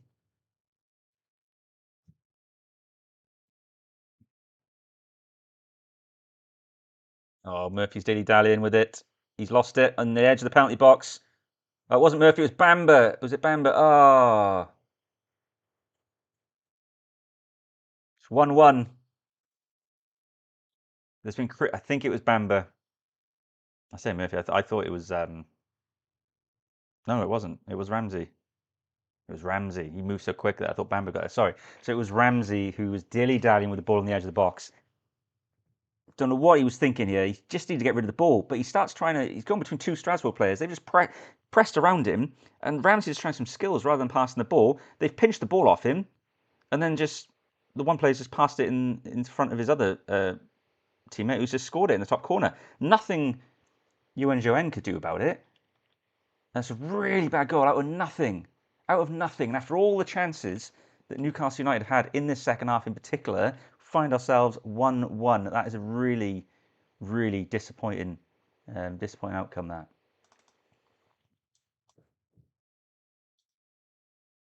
Likes his face right now. doesn't look impressed. From Ramsey, that was disappointing. I've got to say that was disappointing.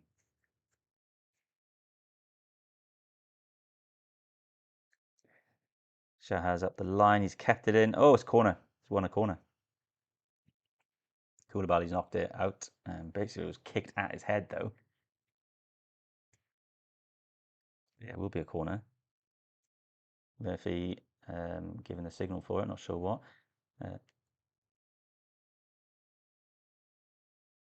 So referee's having a word right now with Asula. So Asula's raising an issue with the referee, and the referee's called Koulibaly over. This is from something I think earlier when Asula tried to break away and ended up kicking out a touch. But it's something that Asula's raised with the ref. The reception says this season outcome for Newcastle predictions. Depended on transfer business. I was hoping if we finished 8th, I thought that would have been a good season.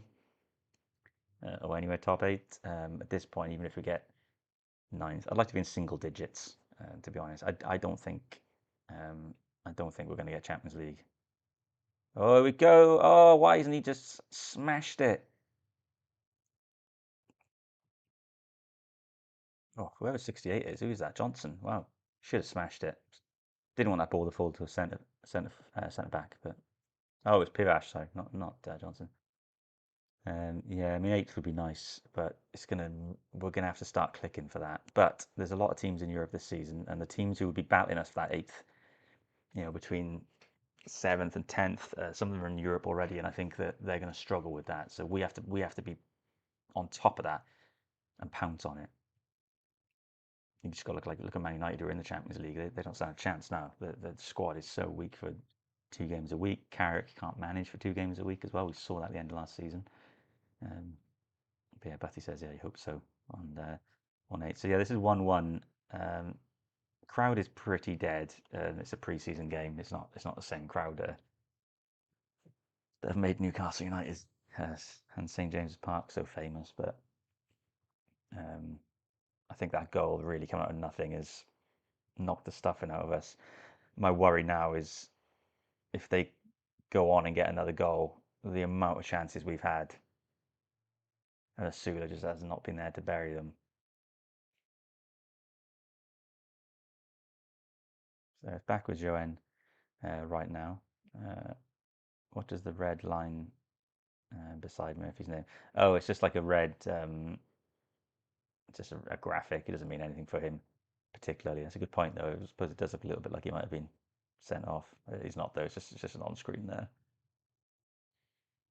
Like a paintbrush effect, I think was what I went for with that. Thank you for asking the question, though, Barry. 607. So Tori's got the ball on the left. He's put a quick ball in, and no one's there. No one's there. Come on. You know what Tori's going to do. He gets the crosses in so quick. You've got to get on the edge of 6 but he's doing it again. Oh, I mean, Tori's lost the ball there on that occasion. But for a lot of these players, first time playing 90 minutes as well. So yeah, it took a while to knock all these graphics up. I did get AI to do the main back bit, which is like black and white stripes with a interpretation of St James's Park. Everything else on the screen, I've been working on myself. I've pieced it together myself and everything. So here we go. All right, Sula's making the run. Willock, he's giving it to Ramsey, who's got a lot to make up for. It's gone out to Torre on the left. Charlton's on the overlap. Slowed down now. Bamba, who I tried to attribute Ramsey's mistake to wrongly, so I should take that back. Well, I did say Ramsey first. Suddenly Ramsey disappeared when they cut back, and it just looked like it was Bamba. Was the only one there, but it was Ramsey who made the mistake for the Strasbourg goal. They'll be annoyed at that goal because I think I was saying just before it went in that we hadn't been under any pressure compared to the first half. Jacob Murphy about a mile offside. The issue we got now, this would be a great time to get on some new legs, and some attacking threat. We haven't really got it there.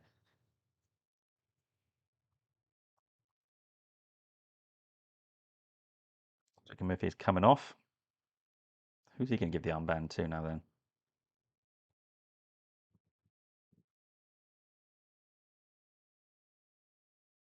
Sean Neve coming on. Don't forget, guys, hit like on this video if you haven't already. And don't forget there is a subscribe button there as well. Sorry, I'm looking at my Sean Neve. Well, you know, he needs to do something because he just let us down.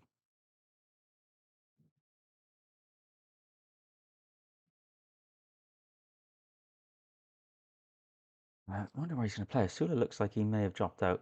Oh no, Neve looks like he's on the right. I can't tell. Yeah, it does look like Sean Neve is setting up on the right wing. I did say after the Bristol game, I think that Sean Neve wasn't physically imposing enough to play in the number 9. So I'll be curious to see if we are going to try them out in a different place.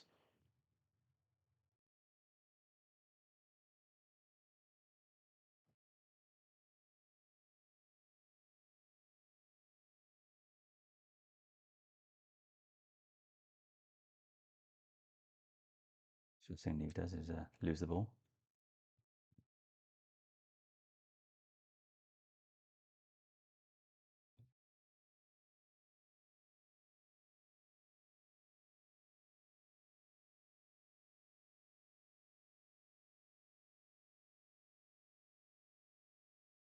We'll be disappointed if we can't get the goal back because we've been a better team.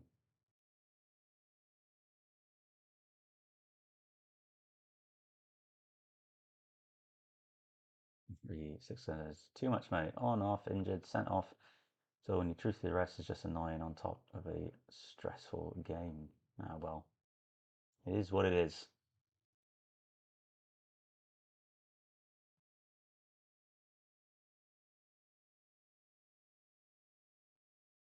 Unfortunately, everyone's got different opinions on it all because some of the stuff that's on the screen right now has come from requests from people watching the streams. So yeah, the one to watch box, which I haven't actually changed in this half at all, come to think of it, is the one that kills me because I'm not really sure what to do with that space.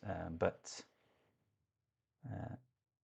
all there to be played with though, and we'll see, particularly once we start in the Premier League season, what we're gonna do with our main screen here. So Strasbourg, oh,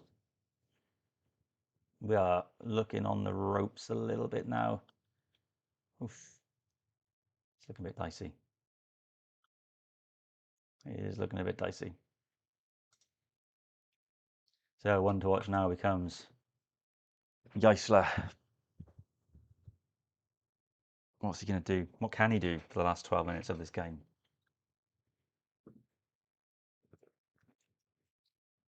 There's no real subs.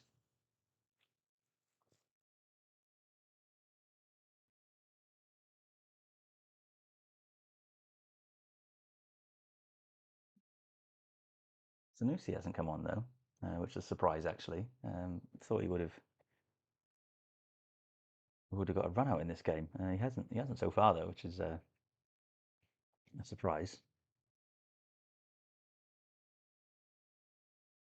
There we go. Newcastle stolen it back. Ramsey, who's been having a good game until he made that cock up.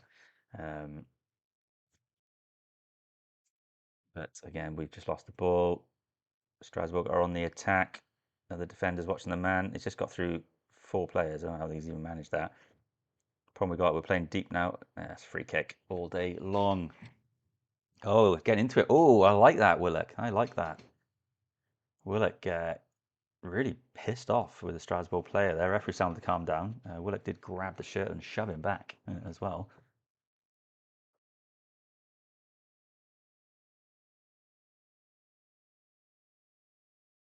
So Bamba's dropping into between the 2 centre backs, which was what Stir was doing yesterday as well. So this is definitely tactical setup by the man over there on the screen. And speaking of Bamba, he's just lost it. And now it's a free kick to Strasbourg. So right at the part of the game where we need to, yeah, actually, Sammy, I'm about to come on. Literally was just coming onto that as the comment came through. So right at the part of the game where we need to start pushing and threatening, it's gone the other way. And right now, Strasbourg look the most likely to get an attempt, let alone a goal. We can't even get out of our own half right now. Daniel Skies, 25-45 says, I think that Newcastle should have never let Bruno, Gordon, or Tonali go. Unfortunately, it wasn't our choice with them. They obviously wanted out. Sean Neves just stolen the ball back. Can he get out of his feet, though? He still kept it on the pitch. Oh, that's a free kick. Yeah, well done, Sean Neves. He said he's not physically strong enough in it. He just held off about 2 Strasbourg players then. So we do have an attempt now to get the ball in the box. Jakey Murphy's not on pitch, though, so I don't know who's going to take this.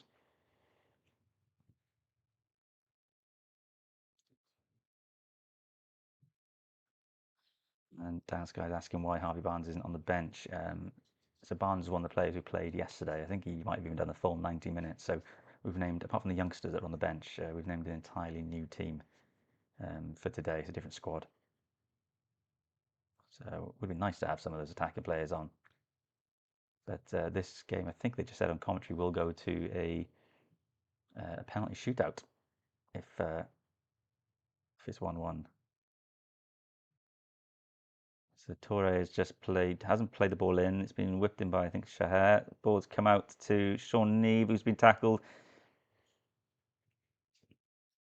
Shahar's put another one in. It's dinked over. Was it offside, though? Was he offside? Yeah, referee assistant just has flagged for offside there.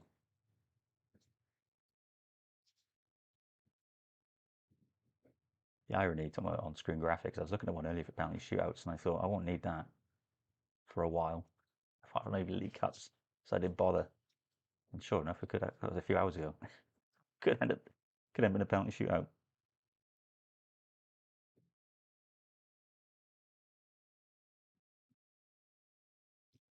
Guys, apart from the last 5 or 10 minutes, this is really, we have been a better team. Don't let the score deceive you. And maybe the meltdown online. We were much the better team in this game.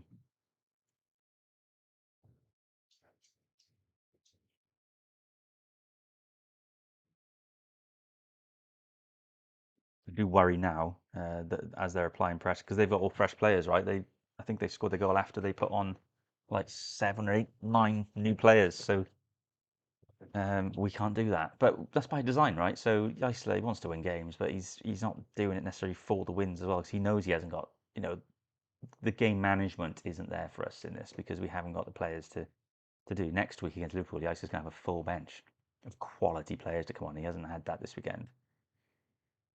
So Strasbourg are just breaking through. They're in the edge of the box. That's some slick passing from Strasbourg then. We're defending deep with everyone back except for the striker. I know why we're doing. Oh, I mean, look at the screen. The position is really good. It's a 4-4-1-1, I think, when we're defending deep. But I think it's for the quick breakaway. It's for us to hopefully steal that ball, bang, go. So you can see that. That's the Jaissle ball. That's the Jaissle football. Dan Sky says, I'm a Newcastle fan since I was 5 years old. A little bit older than I was actually how old was I when I started supporting you? I must have been about 9. 9, maybe 10. I don't think I was 10 though. Must have been about 9. How many years is that then, Daniel? How long have you been? 5 years old. So presumably there's a couple of decades on that now then. So it's back up the Strasbourg end. Asula is pressing the keeper, but keeper's had a straight, easy pass. Strasbourg move up the pitch again. Bamba's legs looking tired as he chases him back. Oh, it's done. They've gone around Shahar and Bamba, played it back. Oh, he's going to score, Strasbourg. He's backheeled it. Newcastle got so lucky there. Too many times now in the last 10 minutes, opposition players are finding themselves with the football about 12 yards out with no Newcastle players around them. It just becomes a case of if they can just get a shot on target, they're going to score. It is not good enough. And I don't think that happens though if we had a more experienced back line on the pitch. I mean, these kids, to be fair to them though, you can see their positioning when they're holding their line and everything. They're doing well with that, and you can see actually these are kids who've got a chance with the new manager, make it stake a claim. So you can see that the new manager's tactics coming through them, maybe more than experienced players right now. But uh, but yeah, it's frustrating us a couple of times. That's where that goal came from. I know Ramsey messed around, but there was no one close enough when the ball got passed out to the eventual goal scorer. There was no one there to block the shot. So Willock has gone down right now in the 86th minute.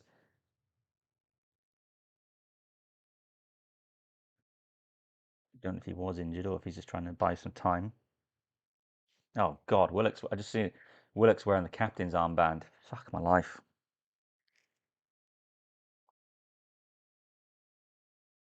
Jesus Christ. Rory Finneran's looking to come on. I wonder if he's going to come on for Willock rather than take any risks.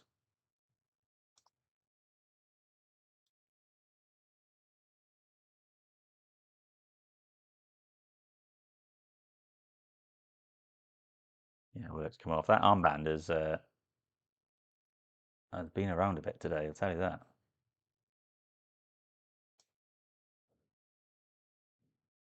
Yeah, Rory Finneran's come on. Joe Willock's gone off with an injury. I don't think he's gone off like with an injury. I think it's a precaution, really.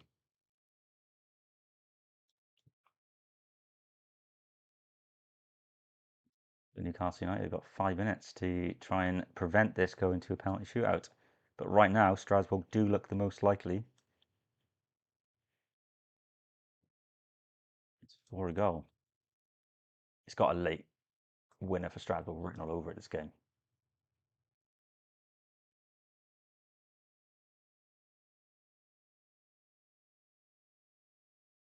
Late 80s for Daniel Skies. Been there for all of it then. The old Division 1, Keegan era.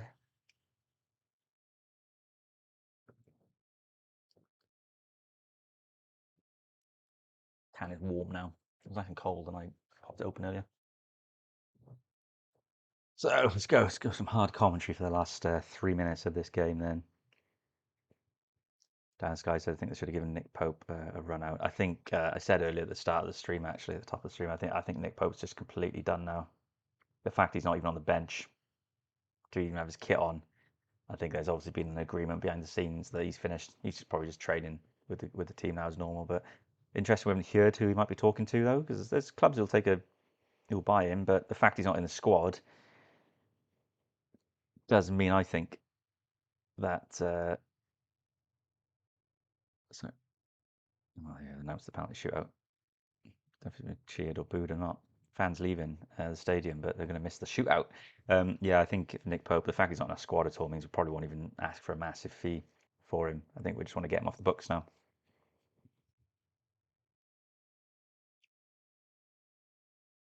So right now, Strasbourg just passing it around in our half, trying to just to move us really. Where their substitutions have brought energy on, our players look tired. But oh, it's a nice touch from Finneran. He's just so much better on this. He's been pushed over for a foul. Not Finneran, sorry, Sean Neve. Neve is looking much better on the wing than he has in that like lone striker role. He's got a nicer footwork for it. It's 2 fouls he's drawn as well. I watched him. I was at the Bristol City game, and I just watched him just get pushed around for the whole time he was on the pitch. He's getting into it with someone there then as well. Come on, ref. The referees let that one off, but there's an argument that Sean Neve should have had a free kick then as well. As we press the goalkeeper. Oh, Torres on him. This is it. I love this high pressing. Go on, Ramsey, get into him. This is it. It is the last minute. I think it's come too late. We've basically given Strasbourg 10 to 15 minutes of the ball, and like yesterday, it's too late for us to be trying to push for a goal. The annoying thing here is that this should have been a clear win for us. Ramsey really fucked up. I don't know what he was doing on the edge of the box with the ball. But to lose it there and then for a goal to be conceded, this is what was he, 50 million we bought him for, or close to that, 40 million. 3 minutes of added time just been added now, so we're in the 3 minutes. Newcastle have the ball. Centre mid is definitely that is a definite tactical thing where the fullbacks are getting ahead of the pitch when we've got the ball. So it leaves the two centre backs, but they're spreading out, and then one of our centre mids is dropping back in to almost become like a third centre back, but just really to distribute the ball from the back. But you've got to have someone with a good delivery for that. Speaking of, he's just put it through. I don't know who it was. It might have been Finneran. Went out to Torre, but Torres just won it back. He's running to the box there. He's just got to put it across, put it over. Get your head on it, son. Oh, Shah. Oh, what are you doing? Oh, Neve and Asula are in the same place. Blocked each other off. Guaranteed goal. Guaranteed goal. And they were just in front of each other. This is the problem. Both used to playing striker, right? So they found themselves in the striker's position, but they happened to both there. Torres got it again. Torres, he's coming across the side of the box. Is he going to put it in? He's dinked it. Get your head on it, son. Oh no. Sule that one actually floated to the back post. Oh, it's all just comes. Oh, it's going to be a free kick, is it? No, referee hasn't given it. That's the throw into Oh, he's given it to Strasbourg. It's all come a bit too late. This now. Downside, I don't understand why Newcastle couldn't sign Aaron Ramsdale on a permanent transfer. He played well last season. I think we're looking younger profile. Ramsdale probably has higher wage requirements, and just the loan fee was 4 million, I think. So the transfer fee would have been quite a lot. I think we probably got better bang for our buck. Strasbourg on the attack. We're in the last minute of injury time. This game has really come to life in the last few minutes. Strasbourg player enters the box from the right. He's going to, it's taking a deflection. It's a corner for Strasbourg. So Newcastle's attempt to win this game is probably over now. Now it's going to be about defending this corner. This might be the last play of the game. Now, our inability to keep a clean sheet is has come back to bite us in the ass in this game. God, they got some tall defense. I mean, Shahar doesn't even come up to this guy's chin, and he's marking him. Here we go. Go on, Torres taking it from the edge of the box in the corner. He's running away. Oh, there's a fast player on him though. Oh, go on. Oh no. He got tackled. It's now Strasbourg, 2 attackers against 6 Newcastle players. How much you want to bet that Strasbourg are going to score? Oh my God, they've gone through. Oh, what a save by Johan. He didn't even know it was there. Oh, it's just so the Strasbourg players just smashed a shot. It's just hit the feet or the shins of Ewan Johan. He didn't see any. He didn't know what was going on. Oh, it's the post. It wasn't even the legs. It was the post. If I tell you now, he'd gone near post. If the Strasbourg player had gone for the far post, 2-1 would have won it the last kick of the game. It is a corner. This will be the last play. Newcastle have got to defend this. And it's gone. It's 1-1. It's a draw for Newcastle, and we are going to a penalty shootout. Penalty shootout.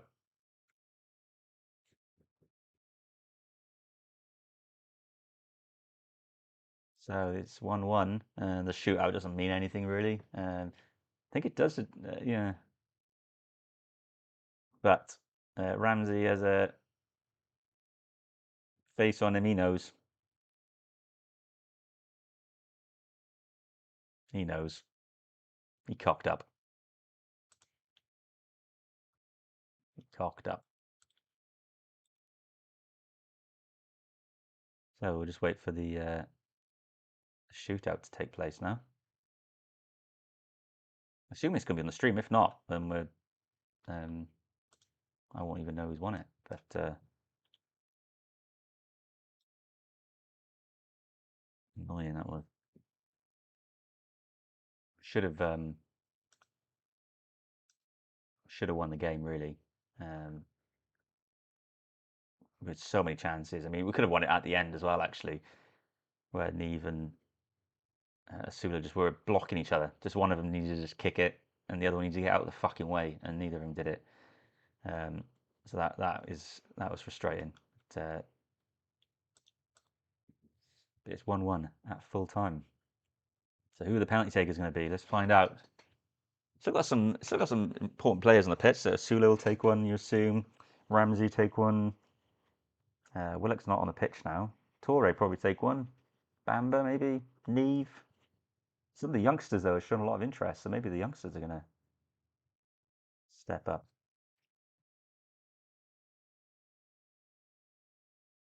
What I find interesting is that I know it's only a friendly, so maybe it's different in a real game, but we appear to have picked who's taking the penalties and when. This isn't a case of letting people put themselves forward for it. We've just told them that they're doing it. So we're going to go penalties. I'll stay with you for the penalties and then um, the post-match reaction. Don't forget, please, if you are watching this video, and if you want Newcastle United content this season, and if I haven't annoyed you too much on this feed, please hit subscribe. I'm 3 away from my pre-season target. So if you are one of the people currently watching, if you um, haven't yet subscribed, I'd love it if you could hit that subscribe button, and if you can, hit the like button. That'll be great as well for us. But this game is 1-1 at full time. At the end of the 90th minute, we are going to penalties. We need a win. We've got a Newcastle United supporters need to leave a game having won it going into the new season. And there's going to be criticism of Jacob Ramsey online, um, unquestionably, and rightly so. To be honest, I've got the starting 11 there on the side of the screen, but maybe we can switch to this camera. Here we go. I'll go on this one for the shootout. So get intense. Get intense.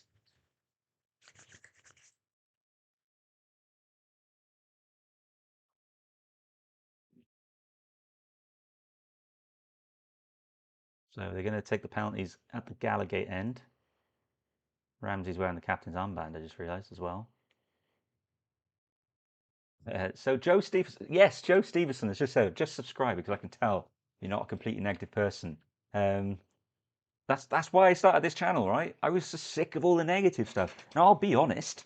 I will be honest on this channel. Like if something is poor, then I'm going to call it out. Um, but yeah, I just want to, I want to support Newcastle United. That's good and bad, right? I've watched us get relegated multiple times and promoted. I've seen bad seasons, good seasons. I've seen good players, shit players, good managers, shit managers, and we'll call it out once we see it. But I like to, I'm 40s now. Hard to believe maybe because of my dashing young looks, but I very much try to be a glass half full rather than a half empty guy now. And I think that online stuff because people want to be influencers or whatever it is, content creators, negativity gets more bites, right? This channel will never be huge because I'm not negative and I'm not fishing for engagement. But thank you, Joe Stevenson, though, because you've seen that's exactly what I'm trying to be with this channel. So Strasbourg with the first penalty. Um, it's a pre-season friendly, and Johan Johan just is not even in place for the penalty, which is great. He's playing the mind games already. So Strasbourg player, I don't even know who they are, so we'll just call him Strasbourg player 1. Steps up for the first penalty. Oh yes, Johanna saved it. He's got his hand to it. Boom! Just pushed it away. Pushed it away. Love that. Unlucky.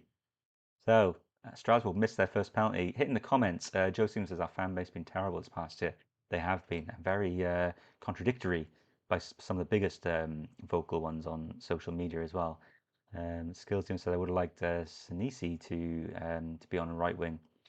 Yeah, I'm surprised he didn't come on when Neve did actually. That would have made more sense. Terry Mullen subscribed. Thank you very much, Terry Mullen. Appreciate that. And I hope I hit my goal as well, Joe Stephen. I just wanted 100. That was just something I said like 2 weeks ago. Asula stepping up for the first penalty for Newcastle. Please, Asula, just keep it simple. None of None of this stutter run. He seems like a stutterer. But he's running it. He's just buried it. Oh, he's put it over the bar. Fuck.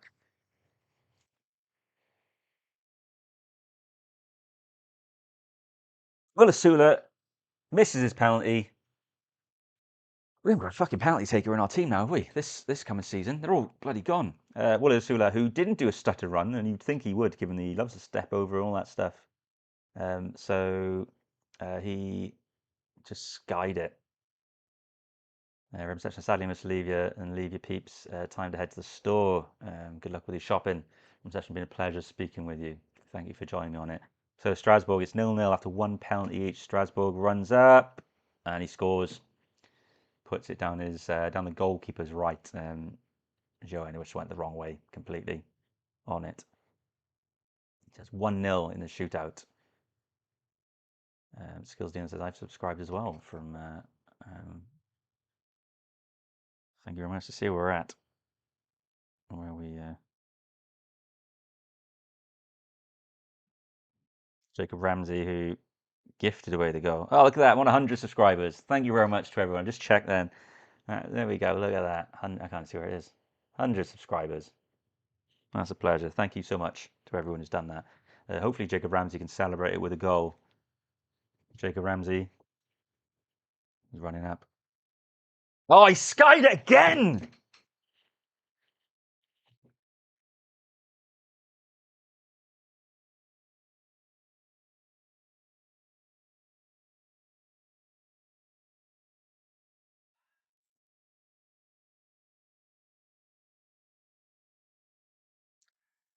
We're not talking just over the bar on both these penalties. These are smashed over the bar.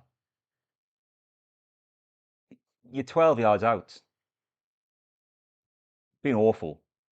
Awful penalties. And these are probably our first two, probably the two best ones we could have on the pitch for it. So Strasbourg got a chance to go 2-0 now, and I mean, if they score this, we're up against it for the rest of it. Skills Dino sends love from India. And love back to you from Wales. That's 2-0. Strasbourg scored. The penalty's been really poor from Newcastle. Jaissle looks a bit pissed off now as well, actually. You can't sky two penalties. It's been pretty poor. Pressure on Joanne. Joe Sims says never he's been a Newcastle fan. Isn't that true? So Sean Neve steps up. Now, if Sean Neve misses this, Strasbourg just need to score their penalty. Losing on penalties, man. I mean, I don't think we're going to win this one now. The penalties have been shocking. Sean Neve, who had a good little appearance when he came on for the last few minutes. The whistle's been blown. Just keep it down. Scores it, buries it. Keeper couldn't even move for it. Sean Neve, take back everything I said. You're the best number 9 at this club right now. Well done, my son. Number 62 with that first penalty goal. The issue now, though, is that essentially for Newcastle it is sudden death if Strasbourg score this one. And booed by the Newcastle fans as he's walking up, as if there's something resting on this. It's been a good game, though. I mean, the record books are going to show that if they show that we've lost this by penalties, then that is what it is. But Asula and Ramsey, the two experienced penalty takers, to sky their penalties, shocking. Ramsey's let himself down the last. There we go. He runs up. Oh, Joanne saves it with his foot. Joanne dived to his left. The ball's gone down the middle, but it's low, and he's just kept a strong leg, Joanne. So the ball has just hit his foot and bounced out. He saved it. He saved it. Yeah.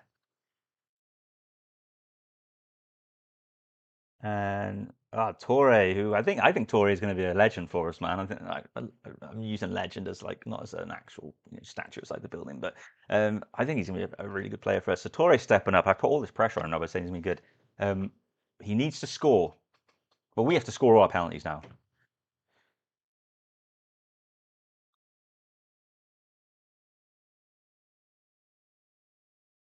if we miss this, then Strasbourg just have to score. But, Joanne has saved 2 penalties out of 4. Newcastle's 2 missed penalties were skied. Joanne saved 2 penalties. So Toure, whistle's gone. I don't know. I don't feel confident. Oh, I should have done, though, because Toure just buried in the top corner. Keeper did dive the right way, dived down to his right, but Toure it kind of floated into that top left corner. I love that. That was brilliant. So the kids are scoring the penalties, and Usula and Ramsey, who are experienced senior players, missed theirs, skied theirs, didn't even test the goalkeeper. So here we go now. So I don't know who's taking it for Denver. I think that is for Strasbourg. Number 21 stepping up. So if he scores, Newcastle have got to score to take it to sudden death. If he misses, Newcastle can win this game with their last penalty. Strasbourg have got all of their penalties on target, so pressure's on Joanne. Newcastle's first 2 penalties were poor. Skills Dion says clearly we were the better side. We were, and Carl Stewart says that Newcastle are a poop emoji. Well, we'll know now. We'll see how this penalty shootout goes. But I have to disagree with you, Carl. Here we go, Strasbourg. Dinks it. Oh, Joanne almost got there. Oh, it went the right way. It went the right way, so it went down Joanne's left. Joanne has dived for it. He's had his arm stretched out, but the ball has just gone past the hand when he's gone. So Bamba now has got to score. I had a feeling Bamba might be having this last penalty, so.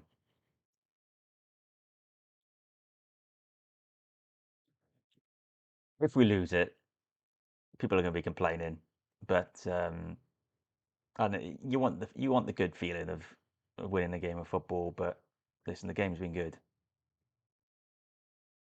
Here we go. Bamba has to score, otherwise Newcastle lose the game. Oh, he's missed it! He's hit the post. Strasbourg win the shootout 3-2. Smashed it off the post. Actually, I don't know if the keeper got a hand onto the post. I think the keeper was beaten. Strasbourg players are celebrating. That's 2 days in a row that the opposition team have been celebrating at the end of the game, and Newcastle have lost on penalties. Strasbourg won't know what they've done here because Newcastle were the dominant team. Missed chances, chances. And unfortunately, let in a stupid goal from Jacob Ramsey, who just must have forgotten he's playing a football match against other players to give the ball away, which led to the goal. So we've lost the game, unfortunately, as a result of that. We were the better team, though. I think not much is clear for me. So we do have a Sunderland supporter who I'm guessing has landed in the is in the chat. Judging from this, Rich Carr says Newcastle are best, well better than Sunderland. And then I think our Mackham, Carl Stewart says, who beat you twice, finished above you last season? A couple of teams I can think of actually who did that. So it was a Voldemar own goal that gave you the first win, and the second game you guys were shit for the first half. It's just the Newcastle self-destructed in the second. So yeah, you got the bragging rights. So you got 6 points, definitely. I'll give you that, and we'll see if that happens again this season. Though, why are we even watching this stream? I don't even know why either. It's a shame. It is a shame. Look, listen. It was a good game. We played well. Jaissle doesn't look too delighted as he walks off, but I think Jaissle would have seen more in this game of things working than previous games. I think he's going to feel happy from what he's seen. He'll be annoyed at the result. I think he's going to be pissed off at Jacob Ramsey because I think it's hard not to be. For me, Ramsey, I don't know what he was doing.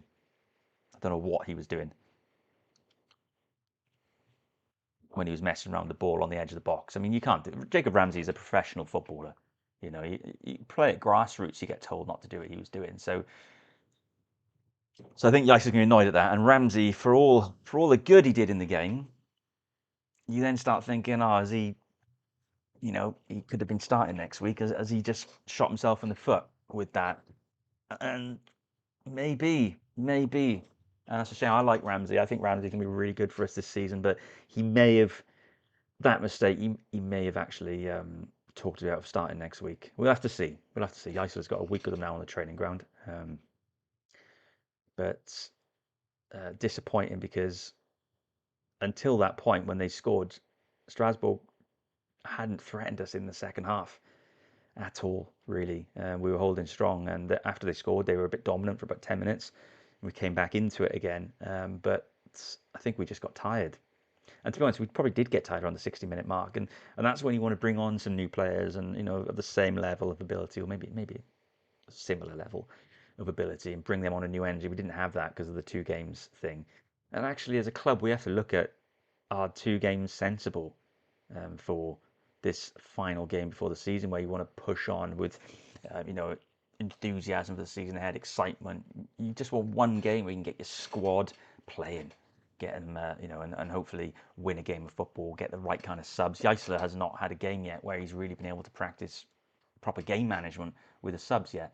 So the back-to-back games didn't work for us this weekend. Both times we've been undone really by our opponent having the opportunity to change things and bring fresh legs on, and that's and the reason we haven't been able to do that is because the club have booked these back-to-back games. Now the back-to-back games do make sense when you are a Champions League team, a European team, just ultimately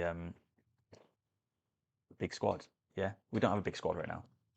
We don't, because of Europe, we don't have a big squad, but we've sold to key players. We don't have a big enough squad to play a game yesterday and a game today. So that shot us in the foot in both games, I think, actually. Yesterday, we just second half, we didn't really show up for it, but today we were much better. So let's see what some of the stats are telling me, though, because obviously, I'm talking about the eye test and what I saw on there. Thank you very much for everyone who's subscribed, by the way. If you're still watching and haven't subscribed, please feel free to do so. Join me on this journey this season. This is the last live stream, I think, before we start the season. I'll come to the comments in a moment as well. But what I was looking for, yeah, the stats. Let's get the stats up on this game. I haven't got them online. I'm just going to pull them up on FootMob. So, wow, if you haven't seen it, Arsenal beat Man City 3-0 in the Community Shield. Our boy Bruno with a trophy. I'm guessing he played today. Let's find out. Is Bruno winning a medal in his? It's not even an official game, is it? It's still a preseason game. Did Bruno play today? Bruno started. Oh, Bruno with a 6.7 rating on FootMob. I don't really talk about him too much. He's done and dusted. Looks like a twat in the Arsenal shirt, if you ask me. But I'm not focusing. But he was the joint lowest rated player in the Arsenal team and was subbed off in the 40. Oh, he was subbed off at half time. Planned, because he hasn't played much. But would he do that? Would he do planned subs like that in a cup? Bruno off at half time. Maybe an injury. I don't know. I got no context for it at all. But let's go to the actual game that we cared about today, which is the Newcastle one. So Newcastle match against Strasbourg, which record books show a 1-1 draw. We'll take that. So expected goals for Newcastle was 2.33, so 2, and for Strasbourg 1.28. So the XG tells us this game should have been 2-1, and it wasn't. It wasn't 2-1 though, unfortunately. Shots on target, Newcastle had 5, as well as 31 touches in the opposition box. Strasbourg had 2 shots on target, scored one of them, and had more touches in the box than we did. I mean, some of that, though, as I said earlier, about how the space that was there for them to pass to someone on the 12-yard mark, and there was no one around them. There was just too much space to pass the ball around in our box. And I tell you what, if we do that in the Premier League, guys, teams are going to score goals against us. However ambitious you are with our season, you cannot give teams 38 touches in your box. Trying to find some other stat. There's not a whole. There we are. So yeah, possession, they had 51 to our 49%. I think that, so for people who don't know, possession stats are generally based on the amount of passes you make. Okay, so it's based on the passes made and the percentage of total passes, and that's your possession. It's not about how much time you got the ball for and things like that, or what you're doing with the ball. So where we're playing a direct attacking things, we get the ball, we want to get it up the pitch straight away to a winger, quick in to the striker. That's a couple of passes, whereas so possession-wise, we may have games where we do have less possession. I don't know what Jaissle's teams are like generally with that side of the game, if they have a lot of possession or not. But from the way we were set up to attack, you would expect us to have had less possession. We had less yesterday, I think, as well at home. Not great at home, but yesterday I think it was a different story because the second half we were just absolutely fucking shocking. We just were knackered yesterday. Total shots, Strasbourg did end up with more shots than us, which 19 shots but 2 on target. And that just comes from that 10-minute period where they were having a bit of a crack towards the end of the game. We had 15, but did a lot more with them. We had 4 big chances. Strasbourg's 1, which they scored. 3 big chances missed. I mean, there's people saying they don't know where the goals are going to come from. We are creating the chances, the opportunities. We're not putting the ball away right now, but that will come. 2 offsides. There was 12 corners in the game, 5 for us, 7 for them. We didn't do much with our corners. There's the one where Dan Burn came and headed it, but beyond that, it wasn't a whole lot. Most of our attacks were evenly spread actually between the right and left. Not so much down the middle. Only 26% of our attacking zones are down there. I think that's just the important stats, isn't it? Really. So essentially, it was split possession, 49 to 51. I'm just seeing if they're accurate crosses. So this is an issue for us. So we only had 4 accurate crosses. 15% of our crosses were accurate. That's bad, and that's because we're putting a ball in there blind, for a first-time quick cross from Toure. But our strikers got to learn to be in the right positions for him. I mean, because otherwise, there's what a waste. Strong in defence duels, strong on duels. Will Asula right now on FootMob rating though has 8.2, highest on the pitch. Disagree. Oh, I don't know. He was energetic. I disagree with it. I just don't think. I think he's got that because of the amount of shots. I think Asula should have had more goals in this game. So for me, he'd be happy he scored, but he should be disappointed that he didn't score more. So Joe Stevens says still a lot of work to do. Hoping these sloppy mistakes are just part of the lack of pressure for it being pre-season. There is an element of that. I know some people say, look, it's a football game. You should be able to, you want to win a football game. And I agree with that. I do agree with that. However, you can tell that mentally something doesn't connect the same as the Premier League. So look at when they score. Okay, when they score goals, quite often the celebration is as if they've just scored the 6th or 7th goal in a in a 7-0 rout. And they just stop celebrating the goals. It's like that. But when you get the 1-0 or even the 2-1 to take the lead, you just got to watch any of the teams doing it. So clearly, something in psychologically is different for them in pre-season to an actual match. And I think if that can happen, then that means that you aren't putting everything into it that you would in the Premier League. It's like when the World Cup's coming up, right? So you don't give it your all in your final games if there's nothing on the line because you don't want to miss the World Cup. You don't want to get injured. So yeah, I think there's something to be said there. I think there is a lack of pressure. I think Jaissle, I said it earlier on the stream, Jaissle was a lot calmer than I think I would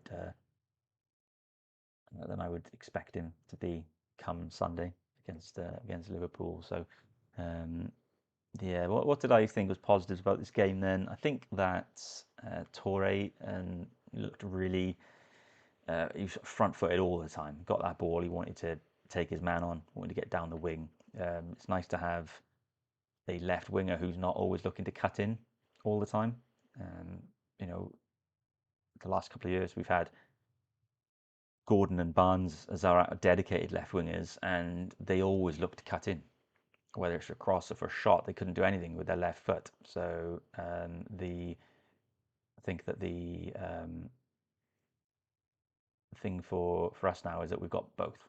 We've got Toure, who demonstrated today that he can just get those left foot crosses in, but then we bring Barnes on, and suddenly the right back for the other team are going to have to worry about, oh shit, now up against someone been up against someone for the last 60 minutes who's trying to go and ping one in his left foot, but this guy's now cutting in on the right, onto his right foot.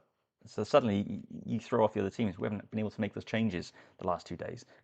So that's different for us, and the other way around as well. Start with Barnes, the defender gets used to, oh, I know what he's going to do. He's going to keep cutting in to use his right foot, and Barnes is fantastic at that, let's be honest.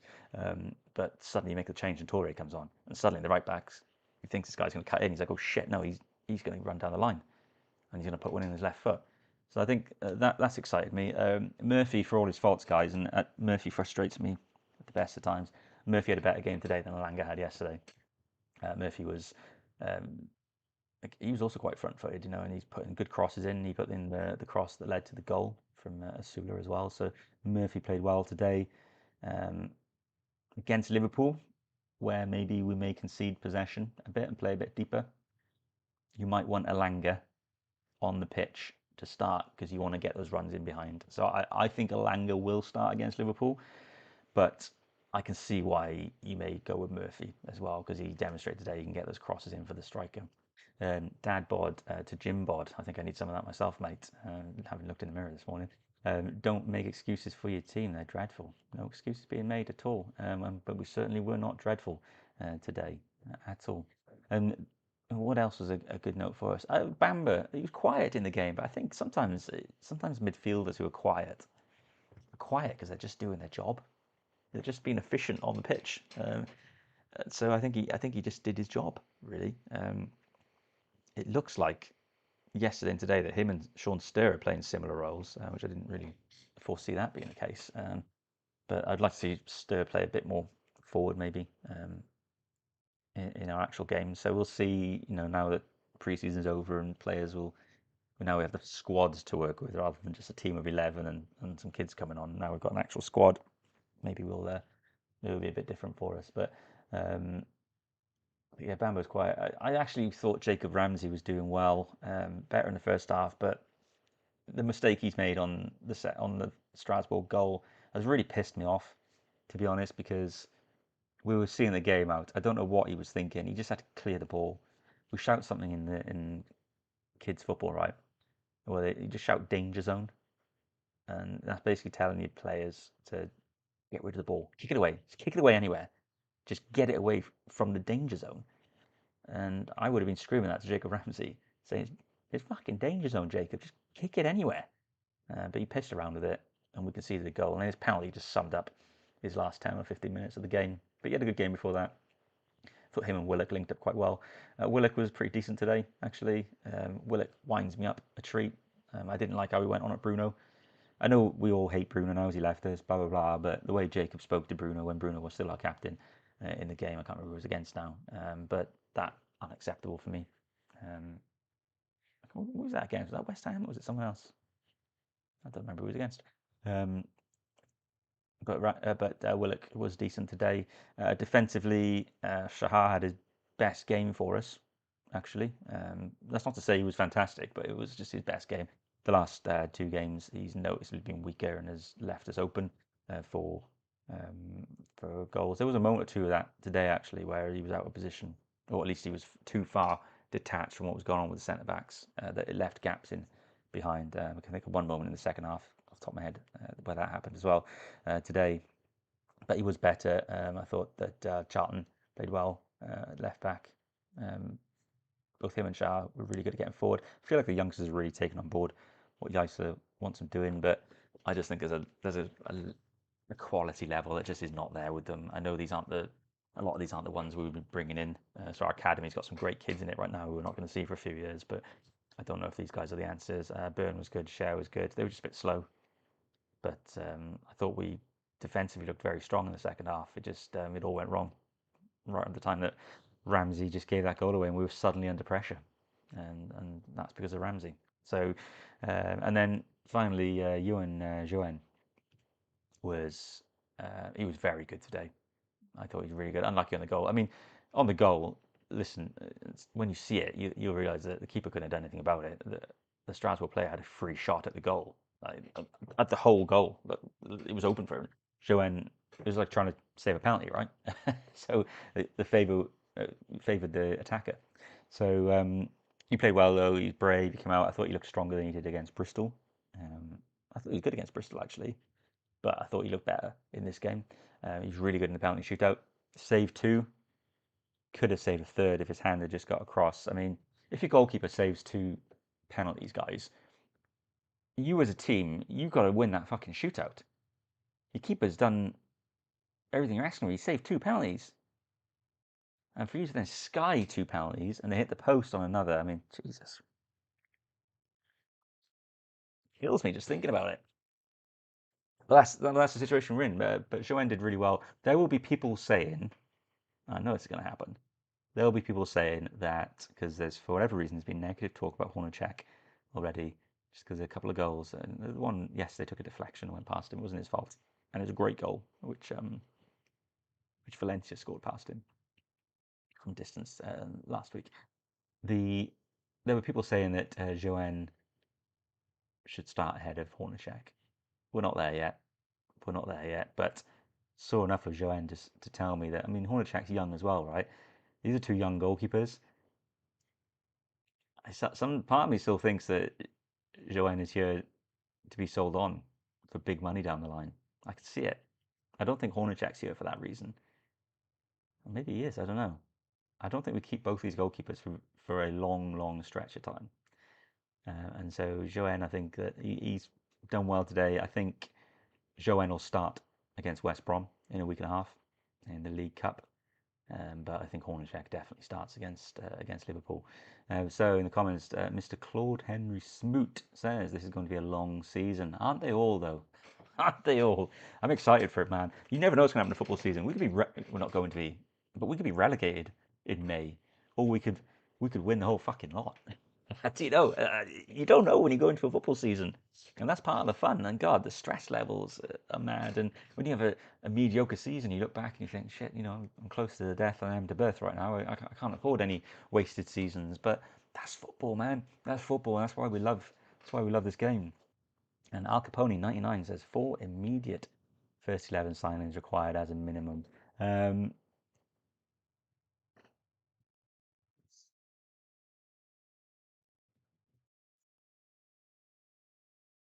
I'll give you two, maybe three. One's already taken care of. So right back, Tino Livramento is not the answer. He's never fit enough. He's looking a bit lackadaisical in his defending towards the end of last season as well. So I'll give you the right back, which it looks like we've solved that. Dedic appears to be on his way to Newcastle today to sign his contract tonight or tomorrow. Also, I think it covers us because I think Tino probably needs to be our big sale next summer because we have to sell players each year for the next 3 years, including this one, because of that UEFA settlement. So I think Tino will go. So I think right back, I'll give you that one. I think striker. The problem we got, we're not going to sign another striker whilst those three are on the book. So unless we're loaning out, we're not going to sell Osula now this close to the transfer window closing. Whistler looks like he's here. Whistler's not going to get as good a deal anywhere else, so Whistler's not going anywhere. The only question mark comes on Voltemada. Do we loan him? No one's going to buy him right now. Do we loan him? And that would have to come out of nowhere. And then that frees up a slot for us to get another striker in. And for me, I do think that would someone like Nick Jackson would be a good signing for us. Maybe we loan out Voltemada, loan in Jackson. I don't know. So I'll give you right back and striker. I think right wing in it.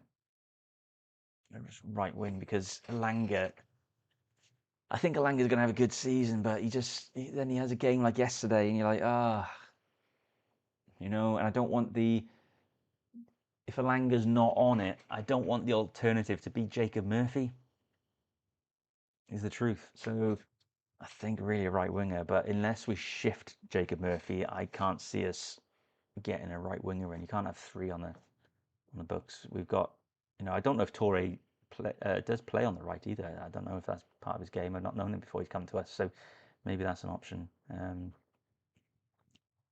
And then I guess if you did want to go for a fourth, it's that midfield spot. So a deep defensive midfielder who's going to cut up the plays. I guess that's what they're looking for with Højbjerg or Paulinho, if we could believe those links. Um, maybe there is someone coming with that experience. We do need it. There's been gaps there. Jaissle's tactics for us, which I don't think we've completely enacted yet. I think the players are learning where they got to be on the pitch, blah, blah, blah. I don't think we've positioned people right quite in the sense of like there's always been a big gap between the defence and the midfield. That was not so evident today. It was a bit yesterday, and it definitely was against Everton. So I don't know if maybe that means that the Botman and Chow are playing too deep, maybe, or maybe the midfielders who played with them are too high up, too committed. But definitely, I can see why we'd want a defensive midfielder in there. And then that question of the number 10 becomes, do we have anyone who can play in the 10 to save money? Because we can't. I do think we've got 4 or 5 signings that are going to be made. I don't think they're all first teamers though, but I do think we'll sign about 5 players before the transfer window's up, or close to 5. But the question is, do we need the 10 now, or have we got people who've got it in their locker? I think Jacob Ramsey could do it. I think he could do it. Wissa is showing that he can do it, but then at the same time, like Asula's had so many chances today that I want Wissa on the end of those, because I know if Wissa's on the end of those, Wissa's going to score. So, so maybe we do need a 10, but 10s are not cheap, guys. And I already think the big signings next year for us are going to be a centre back and a striker. Barnes in the 10. As Al Capone 99 says, that's potentially a good shout. I think Barnes has dropped into that role a little bit towards the end of last season under Howe. I think Howe tried it once or twice. That would be an option. And Barnes can get some shots away as well. We know he can. We know he can hit the target. That might be a way to get Barnes on the pitch at the same time as Toure. You're quite right. We haven't tried it yet in pre-season, but you also don't try everything in pre-season, right? You don't want to give it all away. You want to do stuff on the training ground. So, yeah, that might not be a bad shout. I think we need to find the 10 in what we've got. I don't think we're signing a 10. I think we need a 10 for how Jaissle plays, but I just don't know if the budget is there to get a quality number 10 and who's not a young kid. And we'll sign kids, and I don't think there's nothing wrong with it. We say talk about signing kids and all that. These kids have been playing for fucking 10 or 15 years before. If you sign a 20-year-old right now, I'm telling you right now, that kid's been playing football every day since they were 5 years old. I know it because I see it. There are Premier League clubs now who are signing players. They have a pre-academy thing. They're signing players at 5 years old, guys. So we call them kids. The only thing they're lacking at that age is they haven't physically, at 19 or 20, they haven't physically grown into themselves yet, and they haven't got the experience of playing top level football. But trust me, they've been playing fucking football. So if we bring in a number 10 who's a 19, 20-year-old, if he's a good footballer, I don't give a shit.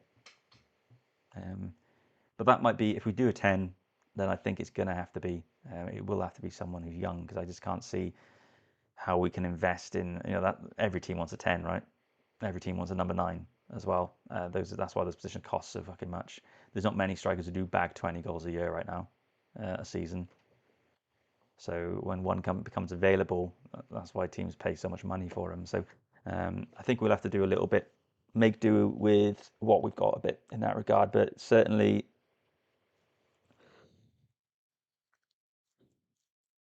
so I'm yawning. Certainly, we do need more players. We do need more signings. But I just don't know if we're going to get everything we want in this window. Yeah, I just don't think we're going to get everything we want right now. January might be the window to get some players in. I think we have to take a long-term look at this though. So next window and the window after, we can't blow our load right now. We've got that UEFA thing hanging over us for the next couple of years now. So if we do want to make a run at Europe for next season, we're going to make sure I think we have to be in line with what UEFA have told us anyway, because that was terms of our settlement. But it's important that we are that we're following the rules. Unfortunately, I do wish we challenged them a bit more, but we won't. So yeah, that was the game, guys. 1-1. Newcastle dominated, were far more threatening. Strasbourg didn't really present a threat in the second half until Jacob Ramsey gifted them the ball by dilly-dallying. Phrase I've used a lot in the last 2 days. Dilly-dallying with the ball on the edge of his own box. Well, in fact, inside his own box, I think, and played us into trouble as a result. Strasbourg scored the goal, went to 1-1. It did go to penalties, which Newcastle lost 3-2. We missed our first two penalties. Asula and Jacob Ramsey skied their penalties. Johan did save two penalties, but it wasn't enough to help his team because the team Bamba in the end hit the post to miss the final kick of the game. So 1-1 with a win to Strasbourg on penalties. Doesn't count for much. Would have been good for Jaissle to get a win on the board. Confidence of the boys would have been good. Our next football game now is against Liverpool Football Club, which is not going to be easy. There's going to be Keegan tributes. There's going to be Isak's going to get booed too. So it's going to be an emotional day. Is this squad ready for the emotion that's going to be in St James's Park next week? That remains to be seen. However, full week now, no football. Jaissle's got a week to really hammer into his players what he wants from them next week, and hopefully he's got an idea of what his starting 11 is going to be. But I've seen signs, guys. The shape is coming together on the pitch, but now we're going to start turning it into results. We're not going to get all the signings we want before Liverpool, but we've got 2 weeks left of this window now. So it's all about who's here by the end of those 2 weeks. And then don't forget, even though we're going to have some players go away on international duty, I get that, but a lot of our players won't. A lot of our internationals have left the club over the last couple of weeks. So we've got that big international break. So was it 3 weeks? So Jaissle's going to have, if we can get through this first wave of fixtures without too many defeats, and at least put ourselves in a battling position, Jaissle's then got another 2 or 3 weeks to work with his squad and get them up to speed. So that's a good period of time for us. So yeah, I'm still feeling confident and feel better at the end of this game than I did yesterday. Like I said, it was only barring Jacob Ramsey and the fact that Sula just didn't score more than his one goal. We were the much better team on this. So thank you very much for following the stream. I can see you all dropping off now as well because there's not much football to talk about because the game is over. But yeah, thank you all for watching. Please like the video if you haven't already. That would mean a lot to me. Subscribe to the channel. We've gained a load of subscribers today, which has been fantastic. I'll just do a final count now. Yeah, it's great. I mean, we've beat my target that I had for myself before the season started, and so we're now past that. So got to hold on to you all now, right? Give you a reason to stay subscribed. So I'll drop some Premier League predictions this week ahead of the start of the season on Friday, and maybe we'll see who's going to win the league. Arsenal just beat Man City 3-0 in the Community Shield final, so maybe that's a sign of where the league's going to go, or maybe Newcastle United are going to surprise us all, and we'll be lifting the trophy at the end of the season. Who knows? Because pre-season doesn't tell us a goddamn effing thing. Okay, thank you very much. Hit subscribe, hit like.